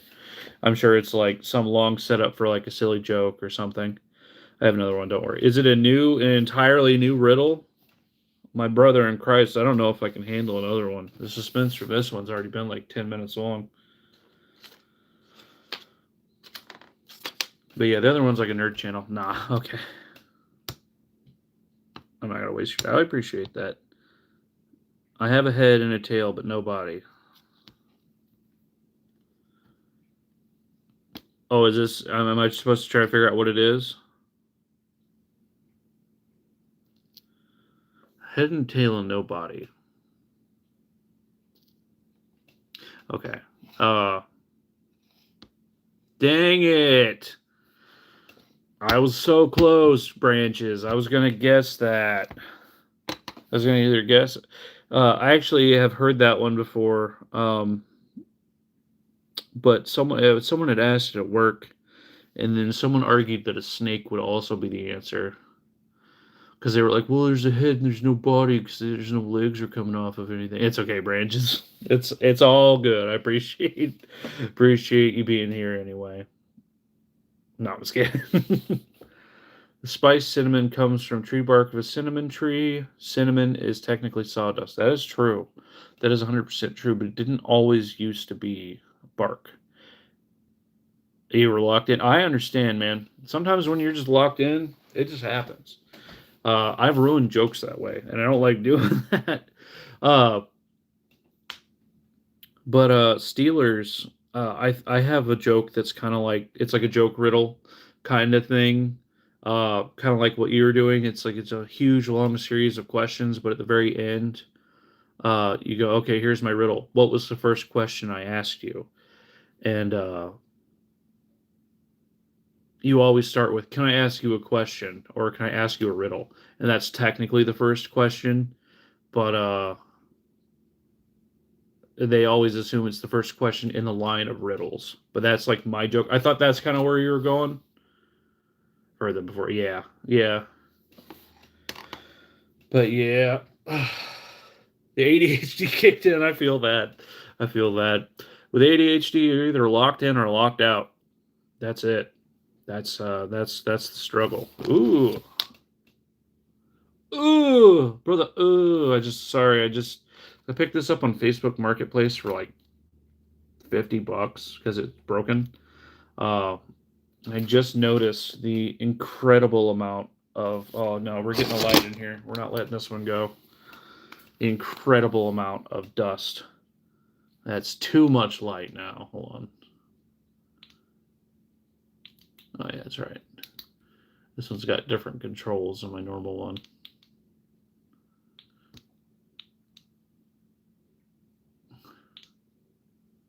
Bro. Okay, we're getting my normal flashlight. One I understand. Alright, let's see if you guys can see that. But there is an incredible amount of dust in there. And I have not noticed that till just now. Look at that, guys. It's just like a lanyard hole where you can put like little like knickknacks, little decorative things on there. Ooh.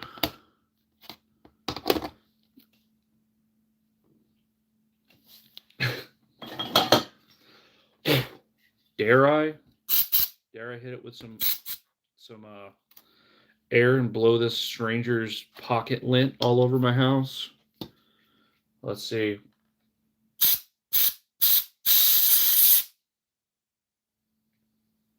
Yep, it came out.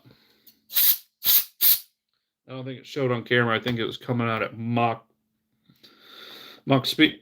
Mach speed. I almost said it. Oopsie whoopsie. Put a mask on first? Okay, hold on. Let me go get a mask.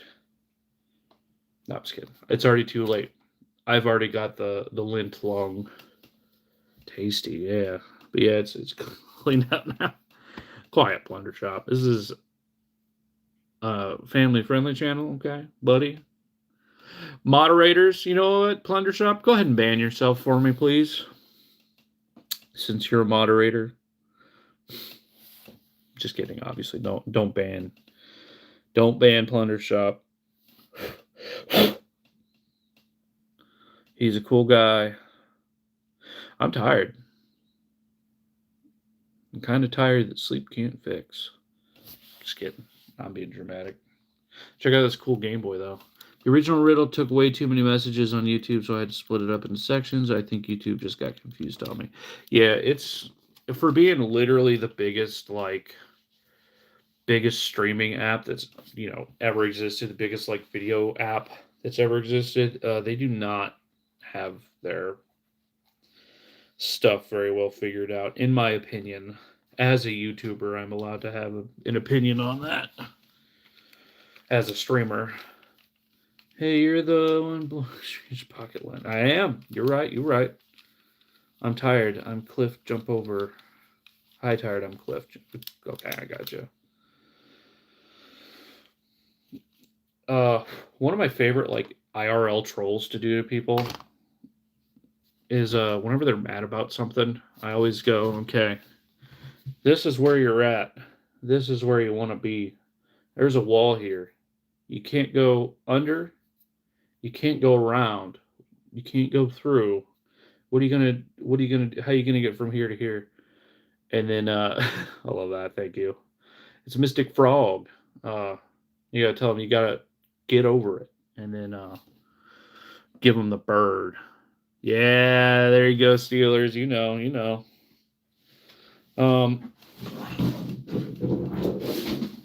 I've been looking for this. Look at this rock. It's totally random. Sorry, this live stream's a mess now. Look at this, very pleasantly round, egg-shaped rock. I stole this out of my friend's yard. She had a bunch of stuff. She lives in another state I'd visited. And I saw it sitting there, and literally as we were leaving, I just snatched it up and ran into my car and sent her a picture when I was back in my home state. But yeah. I've been looking for this because I want to use it for... It's really good for wood carving. You take your final stuff that you've carved, and then you run a really smooth rock over it and burnish it. And it puts a really nice shine finish on there, and it helps lock in the wood grains. Makes it really nice, especially on knife handles. Have you ever seen the guy that kicked rock every day until it was a sphere? I have not. What an absolute legend. W in the chat for that guy. I do have a rock somewhere. Oh, it's over here. I kicked this rock probably 4 miles on a walk home from a workplace. And so I kept it. I have a whole rock collection. I'm a big rock guy. Found an agate in someone's yard. I would have stolen it. I'm going to be real with you. Most people don't care, Speaking of, I don't know if this is agate or if this is petrified wood, but part of my childhood collection. I got a lot of my rock collection right here. Big old calcite crystal from Pitcher, Oklahoma. Yeah, Pitcher. Let's see. We got to dig our way to this rock that I kicked for literal miles. Oh, no, we don't. It's right here. It's a nice piece of quartz, I think. But I kicked this, seriously, 4 miles. And it didn't, it didn't break. It didn't go off the kick path. It didn't, kick off. I only kicked it in a straight line. And it was seriously, 4 miles because I didn't have a ride home that day. But, I made a post about it on iFunny one time. I don't want to talk about iFunny. Never mind. Found this really cool geode, too. in one of my local creeks, actually where I film at. Really bizarre. Usually they look like round. Some call them wart stones. I think this rock may be a geode. I mean, look how round this is. Do you guys think this is probably a geode? What's your guess? Guess in the chat. Petrified piece of poop? Yeah, I could see that. I've had some come out that feel like this.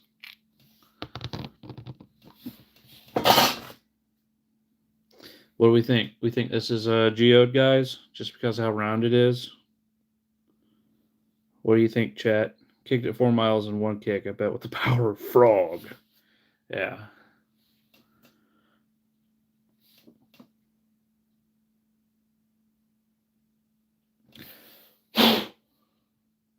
Dusty. If you think... Hello, welcome back, Steelers. Sorry, it's like a reaction every time someone puts that emoji in there. I never got the noti. I'm back to building. I wonder how far back these streams are. LL, it takes a stream or 2 minutes to see a chat. It does take a while. It's pretty slow. Definitely could be. Let's crack that open. So, I think it definitely is a geode. So I already cracked it open. Gotcha, chat. But yeah, cool little guy. Welcome back, Steelers. I'm assuming you're closing in and out. You're jumping in and out to try to get chat to catch up and everything. Nice, yeah. This is one of my ones from my childhood. I put it in a sock and I smacked it with a hammer. Luckily, it cracked in a really nice way.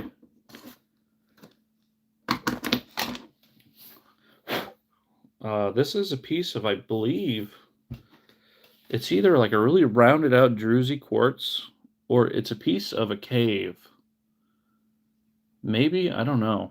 It's a really odd, you little rapscallion. But yeah. We'll talk about rocks. I like rocks.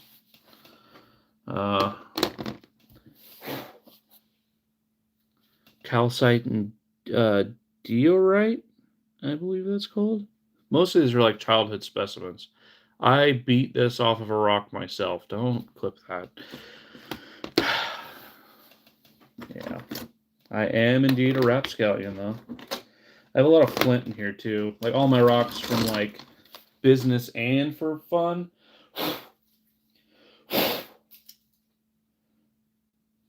I've got a really beautiful piece of fluorite here. You can see the light coming through. We'll put even more light through it. Oh, let me actually make my flashlight bright. Ready? Boom! Beautiful. Rocks are freaking cool. Yeah, it's a pretty cool piece of fluoride. This was actually a gift. Thought this was an IRL Kakuna. Just joined, by the way. Hi. Just joined. Oh, welcome in. We were talking about knives. Now I'm being very autistic about rocks. IRL Kakuna. What is a Kakuna? Are you talking about the Pokemon? or oh, are you talking about an auction? Have you ever checked to see if it glows under shortwave UV? I have not, actually. That would be very interesting to see. I've got... Huh. Do you guys know about hagstones or holy stones? There's a bunch of names for them. Fairy stones. New rock channel coming soon, maybe. Geodude. Yeah, I have a Geodude in the other room, actually. Little toy. But yeah, hagstones, fairy stones, witch stones. I hear all kinds of names for them. Got another piece of like druzy quartz that's been rounded off. These are called shaman stones, thunderstones, thunder marbles, goji marbles. There's all kinds of names for these, but this is a cluster I found. They usually look like this. And they're a little like sand and iron concretions. You find them all the time in my area. I had to go for a bit, but I'm back. Welcome back. We're talking about rocks. Rocks are cool, okay?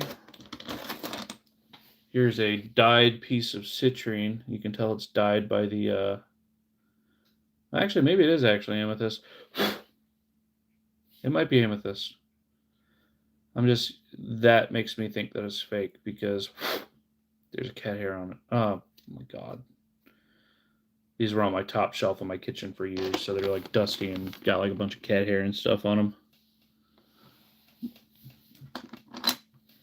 I think this is straight up iron. Like a layer of iron that had formed. It's extremely magnetic, or it's a piece of a cast iron pan that broke. This is another calcite. There's so much cat hair in here. Gross. Another calcite crystal, but this one's very rectangular. It's good. Nice slab of agate.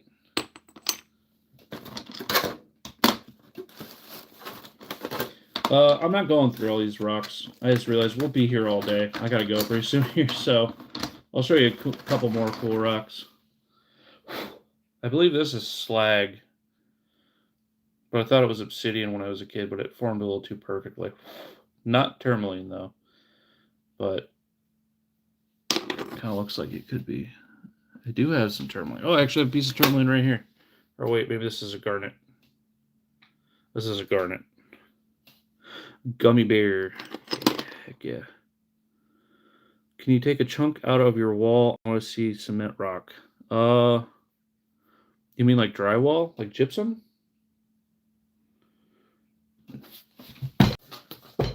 Ugh. No. I was kidding. Ooh, here's one of my best shaman stones I've ever found.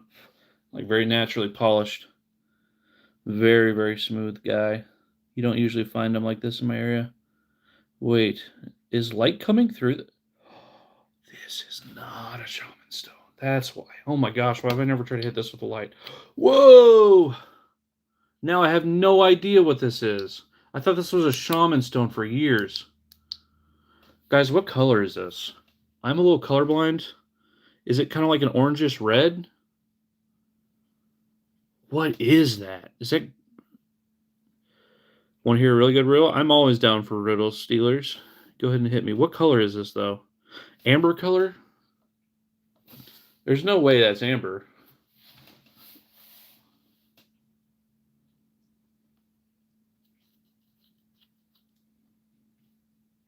I thought this was a shaman stone for years until I literally just saw like some light coming through from behind. What's a fruit you could not cheer up? Ooh, I feel like I've heard this one.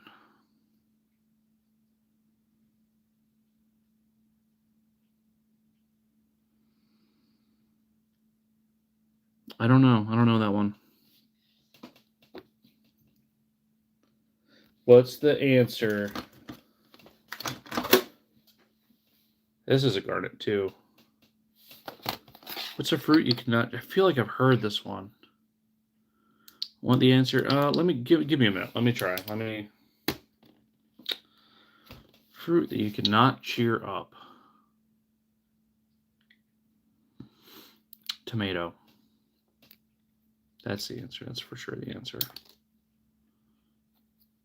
Oh, blueberry. Gotcha. I think it's a tomato. I also found this 3D printed frog that I made forever ago. What a mysterious stone, though. I thought for years and years this was just a really smooth version of one of these little guys, because I have other ones that are smooth. But I found these in the same exact creek. It's actually the creek where I tend to do a lot of my filming.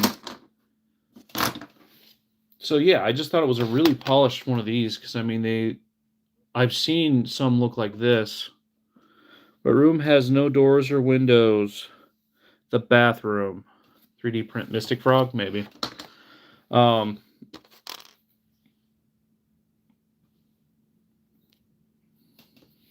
Oh, I could have sworn it was a bathroom. Dang it. My bathroom doesn't have any doors or windows. Some red jasper I have. Really beautiful red jasper.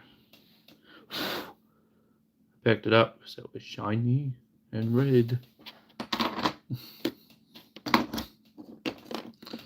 I wasn't ready to share my rock autism with you guys yet. Now you guys think I'm a big nerd. Oh yeah, but hagstones. This guy has all of them. He sure does. Man, I thought I knew some riddles.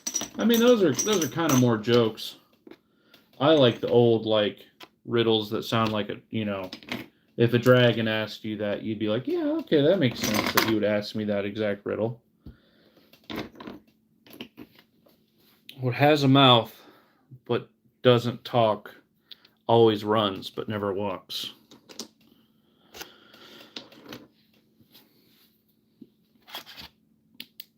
Rubber band.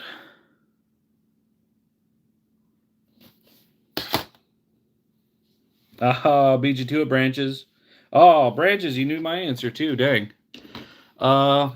Once you know me, I am no longer what I am. Yeah, that one's easy. That one's I stole that one from Jackie Chan Adventures, so. But yeah, once you know me, I am no longer myself.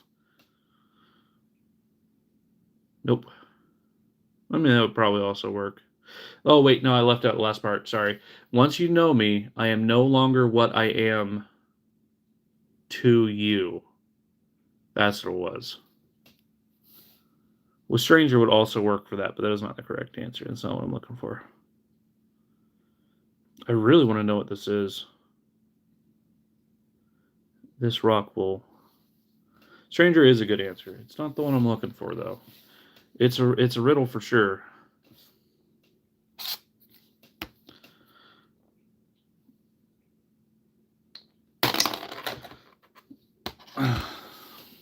Maybe it's carnelian, but I've never seen carnelian look like that.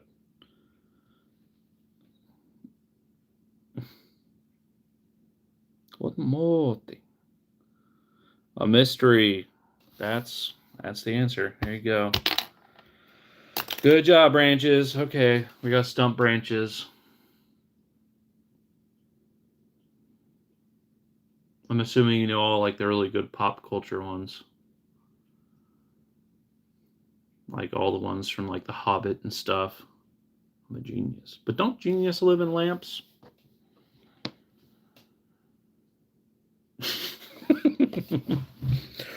If not, then why are they so bright?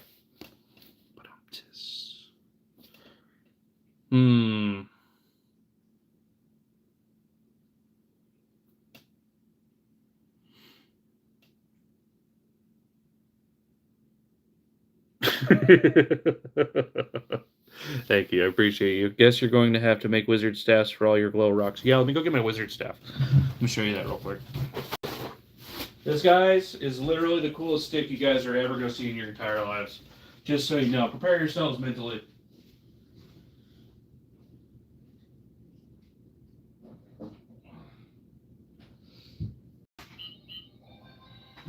I stubbed my toe on a children's toy.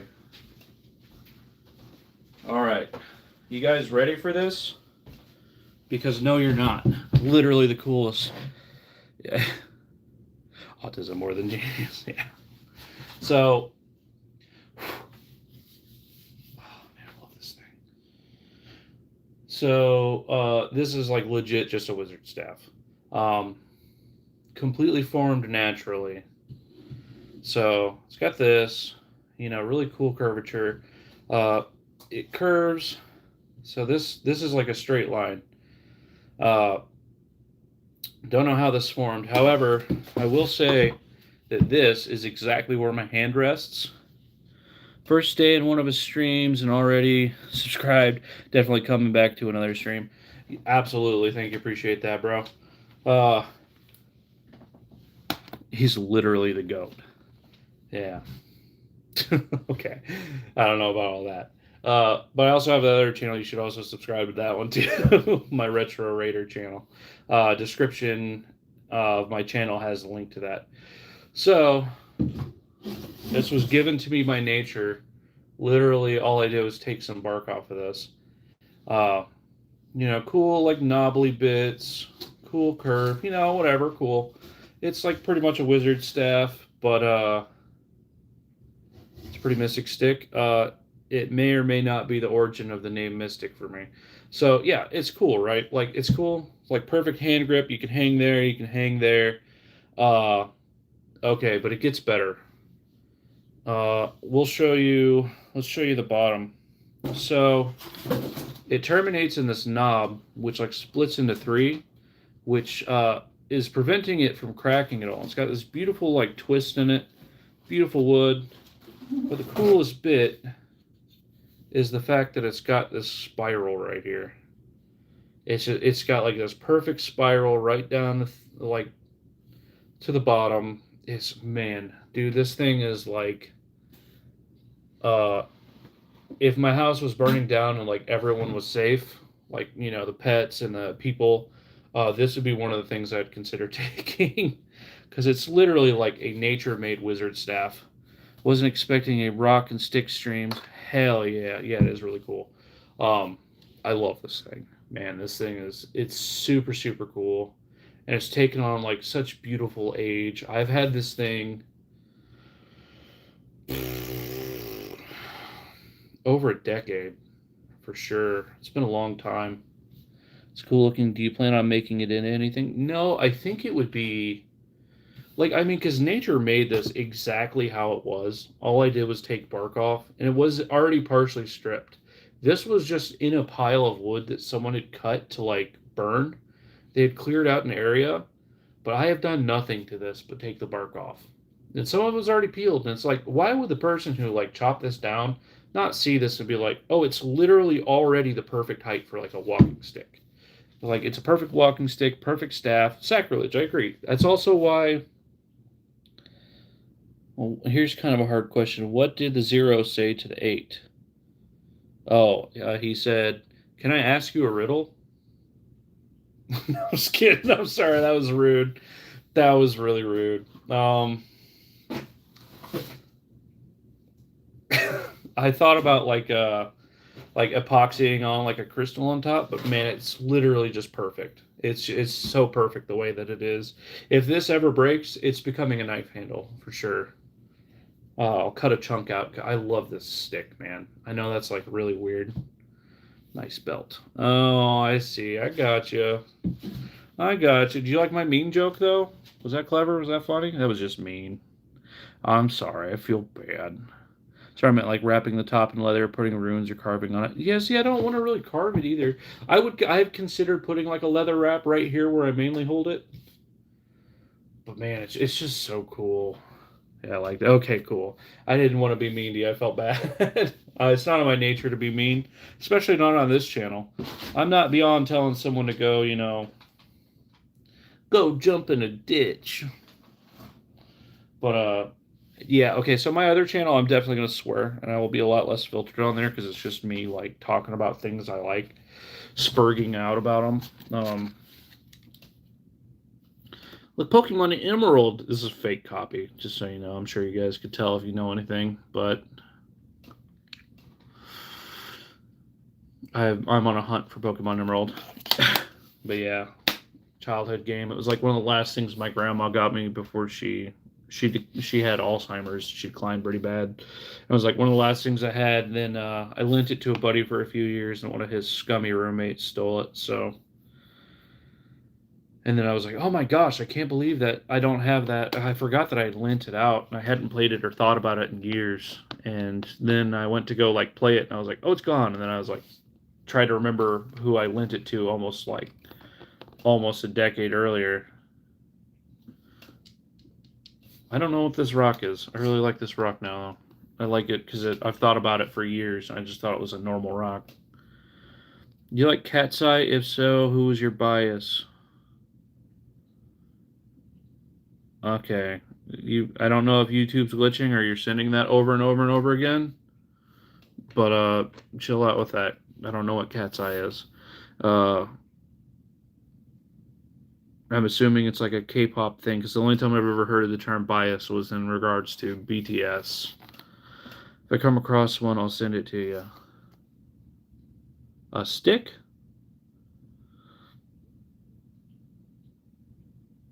Don't lie, you'd say the stick before them at all so you could command the flames. That's not wrong.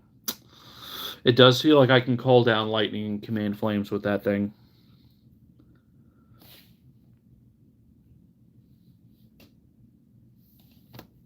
Oh, a Pokemon? Oh, yeah, Pokemon Emerald. So, don't. I may have procured a very extremely sketchy, cheap copy off eBay today. It's funny because the unemployed homie over here is buying things that he doesn't need. It's for content though, so maybe it's something. But uh, I picked up. I'll have to screenshot it and share it. There'll be a whole video. Um, yeah, but so I found that, and I found a copy of Emerald, and it looks legit from everything I've seen. But literally, like the front of it is completely snapped off, and like all the way up to here, it's like cracked. This whole front part's missing. Oh yeah, I was unemployed when I got a sugar mama. That's funny. I didn't get her ice cream last night, and she ripped my face off and made me eat it. Then I got a new face. Grew back this morning. I am a reptile. No, I'm just kidding. Actually, I'm not unemployed. I got hired today. I just have to do some paperwork, and I'm in. I mean, I've worked there before. I've worked for the same boss, but left on good terms, so I was able to come back in. Plus, it helps that my wife is the assistant manager, so woo, nepotism. Um, but yeah, so like the copy I got, it's like all this is snapped off, and someone was selling it on eBay for $40, but the seller only has uh like 2 reviews. So I did nepotism. Yeah, woo! So I did like reverse image search that broken cartridge that they used in the pictures, and it didn't come up with anything. Also glad to see that your channel keeps growing. Yeah, heck yeah, yeah. I'm almost at 2,000. I'm gonna slow down on here though, because I am gonna try to like work on the other channel too. Which having the 2 channels that I can kind of split my interests up. 6, 7. Oh God, I had to get off here. I am very tired, but where I can kind of like split my interests up between like all my technology and like my nerds. What was that?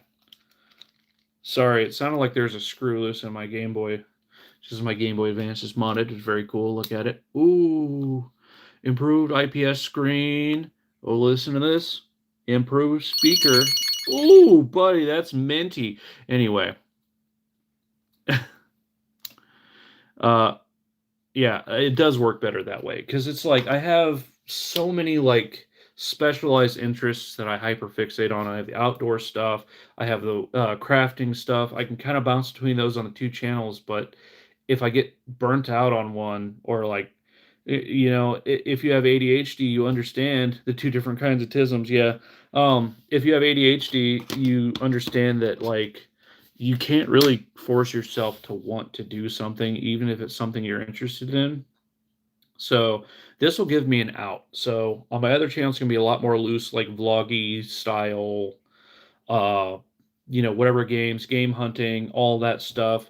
And if I get tired of doing that, I can come back to the outdoor crafting stuff, and then I can kind of do that. But right now, until this channel like starts like being able to make it to where I can, live off of it, which is kind of the paradox. Uh, it's like if I had a bunch of time to be able to throw at it, it'd be able to do that a lot faster. Telling Mr. Nintendo that he modified his game child. uh, you can tell him about all of them I've done. I've got 1, 2, 3. Okay, well, wait. 4. I've got 4 modded consoles on this table. I got this guy all improved. Ooh, whoa, look at that. Woo! Anyway, sorry, I'm all excited. I've got that guy. I've got Franken SP. I've got a reshelled DS with pink and white for a buddy. And I've got this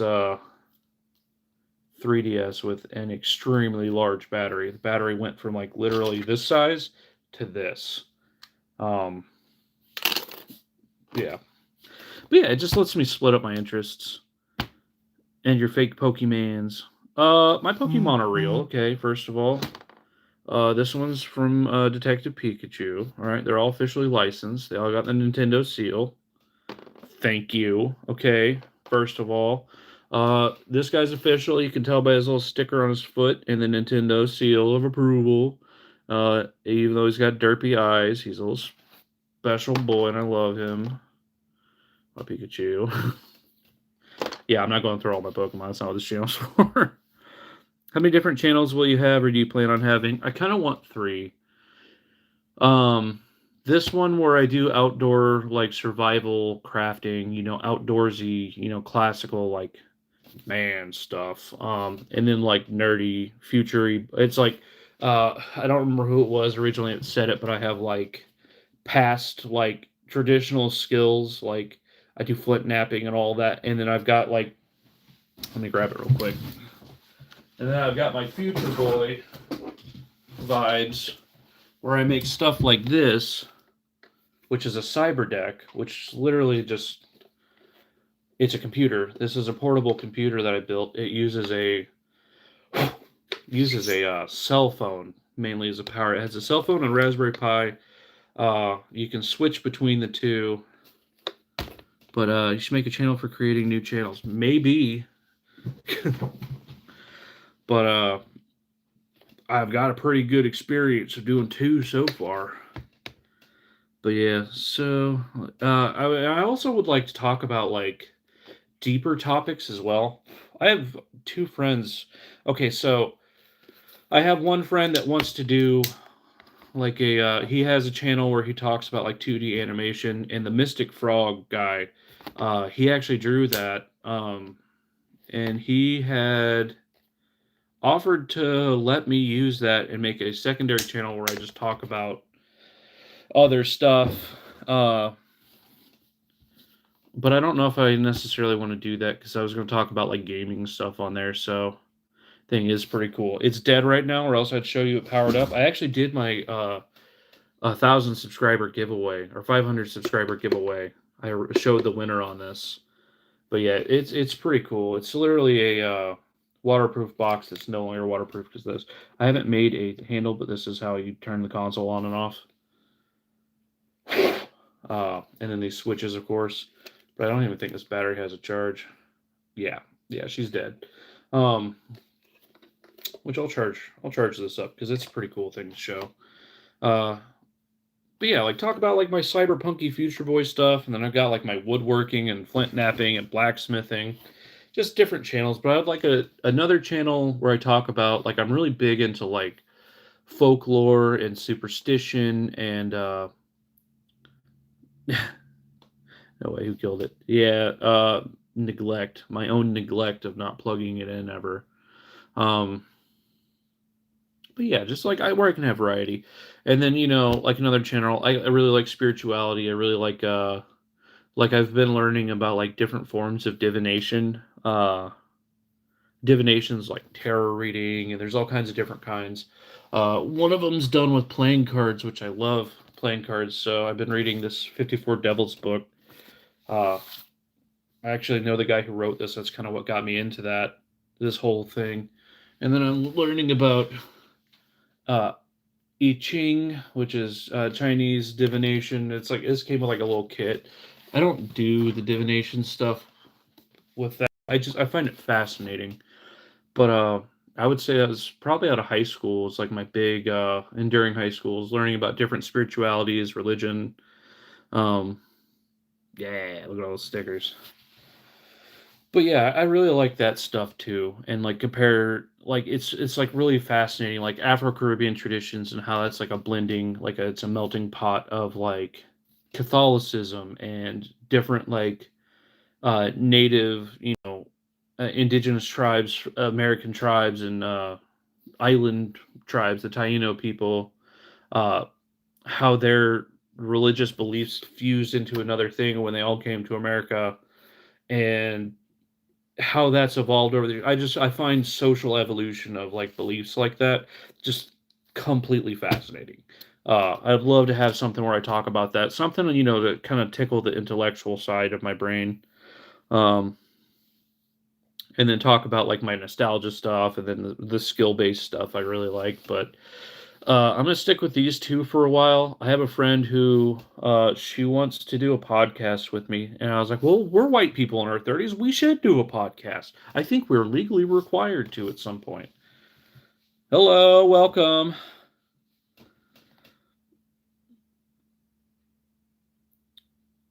I don't know how to pronounce your name, Mateo Garnica.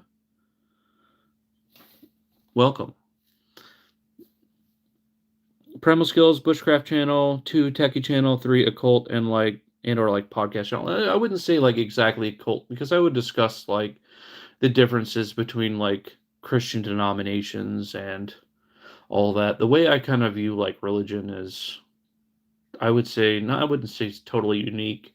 It's actually really in line with the Sikh people and their beliefs. But I kind of believe that all forms of religious practice are kind of correct. And I know everyone's going to be like, well, the Bible says, because that's always always the response I get is when I'm like, well, I think all paths to the divine are correct. It's just different. What musics do rabbits listen to? Hip hop. Bam. Uh, I've never heard that before. I hope that's right. Beat you to it, branches. Yep, got it.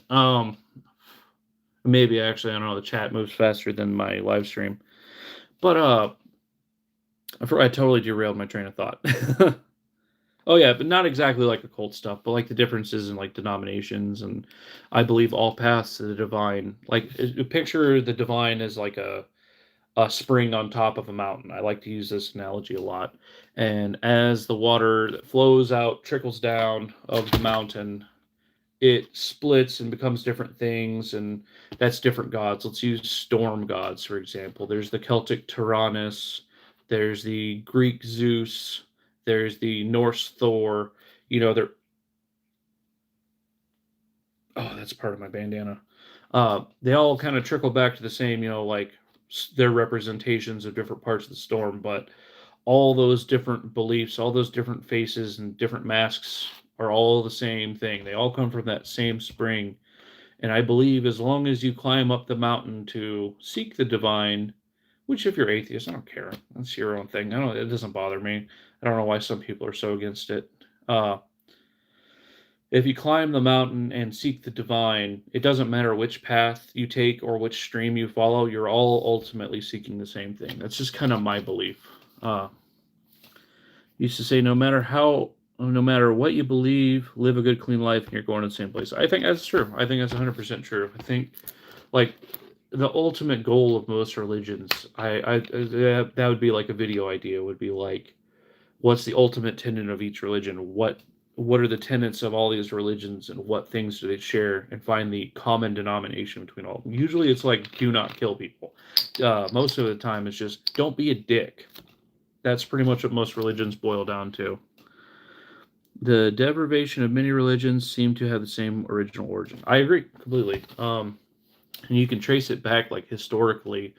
Uh, there's entire archetypes of gods. Like storm gods was an example I used. There's like for lack of a better term, like Sky Daddy. So that would be like Zeus, Odin, gods of gods, kings of kings. That was a term that was used a lot, and that was a term that is used for Christ. Maybe controversial here a little bit. People may not like this, but the story of Christ is the slain God uh, archetype, and it's like, let's see, and it even coincides a lot with like I think Osiris is one of them. There's a bunch where they die on December 21st and then rise 3 days later, and it's all allegory for how the sun moves across the sky. Because on winter solstice, the sun moves across the sky, right, and then it stops at a certain point, and the constellation that it stops on looks like a cross, the solar cross. And then it stays there for 3 days, and then it starts moving again at that certain point at each night. Uh, Great Flood is part of all religions. Yeah, and there's evidence of the Great Flood. Uh, but the problem that comes from saying stuff like that is then, okay, well, the Christians will take that and they'll be like, well, it was a thing. It's like, okay, well, the Zoroastrians also believed in the Great Flood. And I mean, so many cultures have the Great Flood myth, but then all those different cultures and all those different belief systems. I'm getting way off topic. All those cultures and all those different belief systems see, there's evidence of our Great Flood happening, and then that means our religion's right and yours is wrong. And it's like, I think they all kind of stem from the same thing. That's just my belief personally, but yeah, Three Kings, onion belts. I know it was uh, a mess up of Orion's belt, but Onion's belt is very funny to me. Points to where the sun rises on winter solstice. Yeah, the three wise kings. There's a whole bunch of stuff. I mean, there's like watch Zeitgeist. There's a movie called Zeitgeist that, or like a TV series that was called Zeitgeist, and it would cover different things. One of them was religion, and it definitely covers like everything I just said basically. But it's really fascinating. It made me rethink all of like my beliefs. Uh, yeah, I wouldn't even know what to call myself anymore. I'm definitely not like, I don't know. None of the titles fit right. The higher being is a tree, and all religions are its roots leading to all salvation. Absolutely love that. I love that. That's a really good analogy. But yeah, I am gonna have to hop off here. It's about 4:45 where I'm at, and I gotta go grab the wife, and do all that. Ooh, I almost spilled my water. But yeah, see, like stuff like that. I really want to have like these deep, like philosophical conversations. And there's so much divide and so much hate between like even different branches of the same religion. Because okay, so let's get Christianity because it's the most common religion out there. Uh, I can't remember who it was I was talking to, but I talked to someone and I was like, oh, Catholics and other Christians. And the person I was talking to, they were like, Catholics are not Christians. And I was like, okay, calm down, relax. Christian is an umbrella term that covers all beliefs that follow the teachings of Christ. Technically, Mormons are Christians. They just have written their own. Sorry, I'm talking about my eye. They have their own. That are their own third part of the Bible: Old Testament, New Testament, and then they have the Book of Mormon, which I've read the Book of Mormon and it's something. Sorry if you're Mormon, but I don't. Yeah. We won't get into that. I won't let my prejudice towards any religion slip out. But yeah, Christian. The word Christian literally means being of Christ or being or of Christ. I believe is what it technically like breaks down to, like the actual meaning. So anyone who follows one, if they claim to follow Jesus Christ, they're a Christian. Go get your family. I will. But Game Boy Harold, welcome. You should check out my retro gaming channel. I remember you. Yeah, no, you're from Plunder Shop's channel. I remember you from there. Yeah, there he is. You saw him. You should check out my other channel. It's called Retro Raider. I was gonna be doing a live stream for that where I fixed up this 3DS, but I have to wait 24 hours before I can live stream on there. Uh, but yeah, it's I don't know. Religion's interesting. It's something I would really like to talk about, but people are just so divided and hateful, and it's like you could be like, oh well, I'm a Baptist, and then the Lutheran that you're talking to is like, oh cool, okay, so Retro Raider, but it's like RETRORAIDR, all one word. I think I want to try to come up with a different name. That was just something I came up with just to get rid of my old name, which was like Sergei Yushenko, which is a Magnus Archives reference. But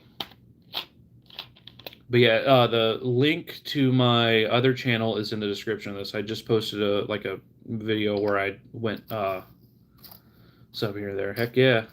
Appreciate it, boss.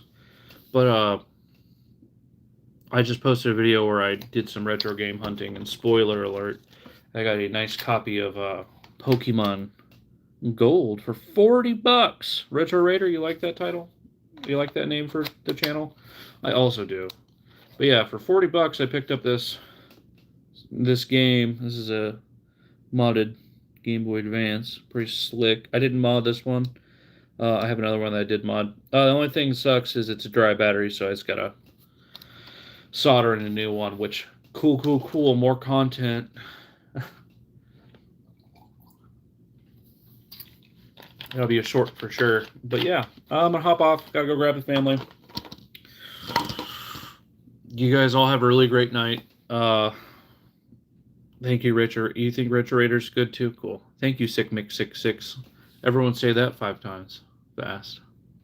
Funny enough, Mick, SickMick66, is the guy I'm doing this for, fixing this up, and the Frankenboy, and the Game Boy Color that I've never actually shown on the channel, but this, hi and bye, sorry, came in last minute. I appreciate you hopping back in though. But Mick, SickMick66, this is your DS. You should buy one of the ones off Marketplace that I sent you, because I think this one's toast. I don't know how I'll be able to figure that out. I'm going to keep trying to fix it. But I also found this like a kind of scuzzy, I'm going to try to clean it up, kind of like light pink, but it kind of matches-ish, but it's for the original DS. Nice little case for you. I imagine this is probably for your daughter. Got to get my golden crystal to you as well. Oh, what do they need worked on, my guy? You have a copy of Crystal? I'm keeping it. It's mine as soon as you give it to me. I'll tell you that after I get it. Just kidding. Go before you get in trouble. I mean, technically I have till 5. I have like 9 minutes, but yeah. But yeah, I'm going to try to clean up that case for it. It does have like a little bit of an issue here too. I'm going to try to repair. It may be ugly when you get it, but it's a nice actual Nintendo branded DS, original DS case. I found it at a flea market the other day. Batteries are taped to the board.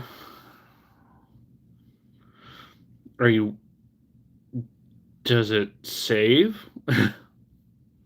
Is there like save files that you care about on there? Because that makes it a lot more tricky. Jeez, my guy. Hey, thank you for the gift. I appreciate that. Let's see. Can I like that? How do I do that? Like, thank you for the sunshine, DFL gal. You're here pretty often. Is there another name I can call you? Is there another name you prefer? So I remember you from my live streams. Gosh, tape to the board. Are you at least did you use like, what kind of tape did you use? Like electrical tape at least? Something that's not going to short it out? Yes, it saves, but not very far in the game. Okay, so if you're not worried about the save file... Okay, Dana. Dana? Okay, cool. Oh, okay. I see. Gotcha. Oh, it's a ball of wax. I made like a thing. Okay, at least it's electrical tape. So, will you be upset if I have to reset the game? We'll talk about this later. I'll call you on the way to picking up my family. This is one of my childhood buddies here, SickMick66. One of the best warlocks Destiny's ever seen.